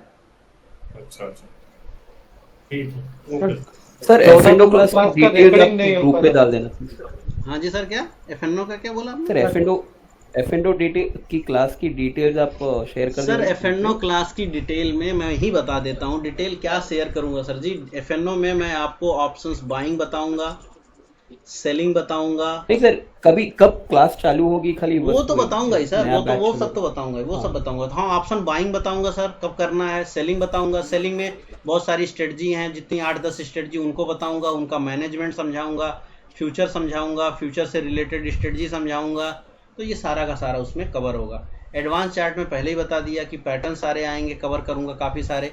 फिबोनाची कवर करूंगा, इचुमुकु कवर करूंगा, और उसके बाद उनमें 3 या 4 अलग अलग सेटअप हैं, वो मैं सारे के सारे सेटअप आपको दूंगा। यानी ऊपर आप कैसे सेल आउट करो, नीचे आप कैसे बाई करो, इसके ऊपर ज़्यादा फोकस होगा, प्लस प्रोजेक्शन के ऊपर फोकस होगा। तो वो अलग अलग चीज़ें वहाँ पे रहेंगी। सर 14 नंबर क्लास रिकॉर्डिंग नहीं हो पा रहा है, वो नहीं दिखा रहा है। क्या नहीं हो पा रहा? थोड़ा 14 तारीख का 14 number class 14th class number 14। हाँ सर, उसको थोड़ा और एक बार भेज दीजिए, वो लिंक नहीं हो पा रहा है। वो तो सर पड़ा ही होगा ना, आपके पास नहीं पड़ा है? नहीं सर, मेरे पास है, लेकिन वो डाउनलोड नहीं हो रहा है। वो कब हो गया, वो 14 नंबर नहीं हो रहा, वो डाउनलोड नहीं हो रहा है। तो सर उसको एक बार रिफ्रेश करके दोबारा कर लो, अपना क्रोम अपडेट कर लो एक बार, हो जाएगा वो, उसमें कहीं दिक्कत नहीं। आप मुझे मैसेज कर दीजिएगा, मुझे मालूम नहीं। ओपन नहीं होता वो क्लास ओपन नहीं होती सर। 14 नंबर क्लास ओपन ही नहीं होती। 1 मिनट रुकिए, मुझे देखने दीजिए। 16 हो गया, 13 हो गया, 14 हो गया। 14 में क्या हो गया भाई? 29 जुलाई 14 नंबर क्लास। सर मेरी तो चल रही है। वो आपने इसमें सॉफ्टवेयर इंस्टॉल करवाया था इस वाली क्लास में, TX वाला क्या था वो, TX3 इंस्टॉल करवाया था आपने इस क्लास में। अच्छा TX3 वाला है सर, आपका चल रहा है? हाँ मेरा तो चल रहा है। तो आप जो है उसको अपलोड करके भेज सकते हो, क्योंकि मेरे पास तो पता नहीं इसकी रॉ फाइल पड़ी हुई है कि नहीं पड़ी। अगर आप भेज सकते हो तो आप मुझे हाँ भेज देंगे सर, कोई बात है मेरे पास, ग्रुप में डाल देंगे दोबारा। हाँ बस आप उसको अपलोड करके ग्रुप में डाल दीजिए। आप खुद भी मेगा पे अपलोड करके डाल सकते हैं। मेगा में अपलोडिंग का आपको कोई चार्ज नहीं देना है, फ्री है वो। आप अपलोड कर दीजिए मेगा में और उसको शेयर कर दीजिए, चाहे आप गूगल से शेयर कर दीजिए, कहीं से भी शेयर कर दीजिए, वो आ जाएगा सर। मेगा क्या? मेगा मतलब सर ये जिस पर मैं डालता हूँ, ये जिस पे मैं डालता हूँ उसका नाम है मेगा। आपने ध्यान नहीं दिया, उस वेबसाइट का नाम है mega.nj। ठीक है, इस वेबसाइट पर ही तो मैं सारा का सारा अपलोड करता हूँ, mega.nj, इस पर मैं अपलोड करता हूँ सर। इस पे आपको 20 GB फ्री डेटा मिलता है अपलोड करने का। तो आप अपलोड कर दीजिएगा तो सर अपलोड हो जाएगा। तो मैं आपके, चाहे मुझे भेज दीजिएगा अपलोड करके, चाहे जो है ग्रुप में मतलब मुझे भेज दीजिएगा, मैं ग्रुप में डाल दूंगा। ठीक है सर, ओके भेज दीजिएगा सर, नहीं तो फिर रह जाएगा। ठीक है, मैं भेज दूंगा। ओके सर, ठीक है सर, थैंक यू।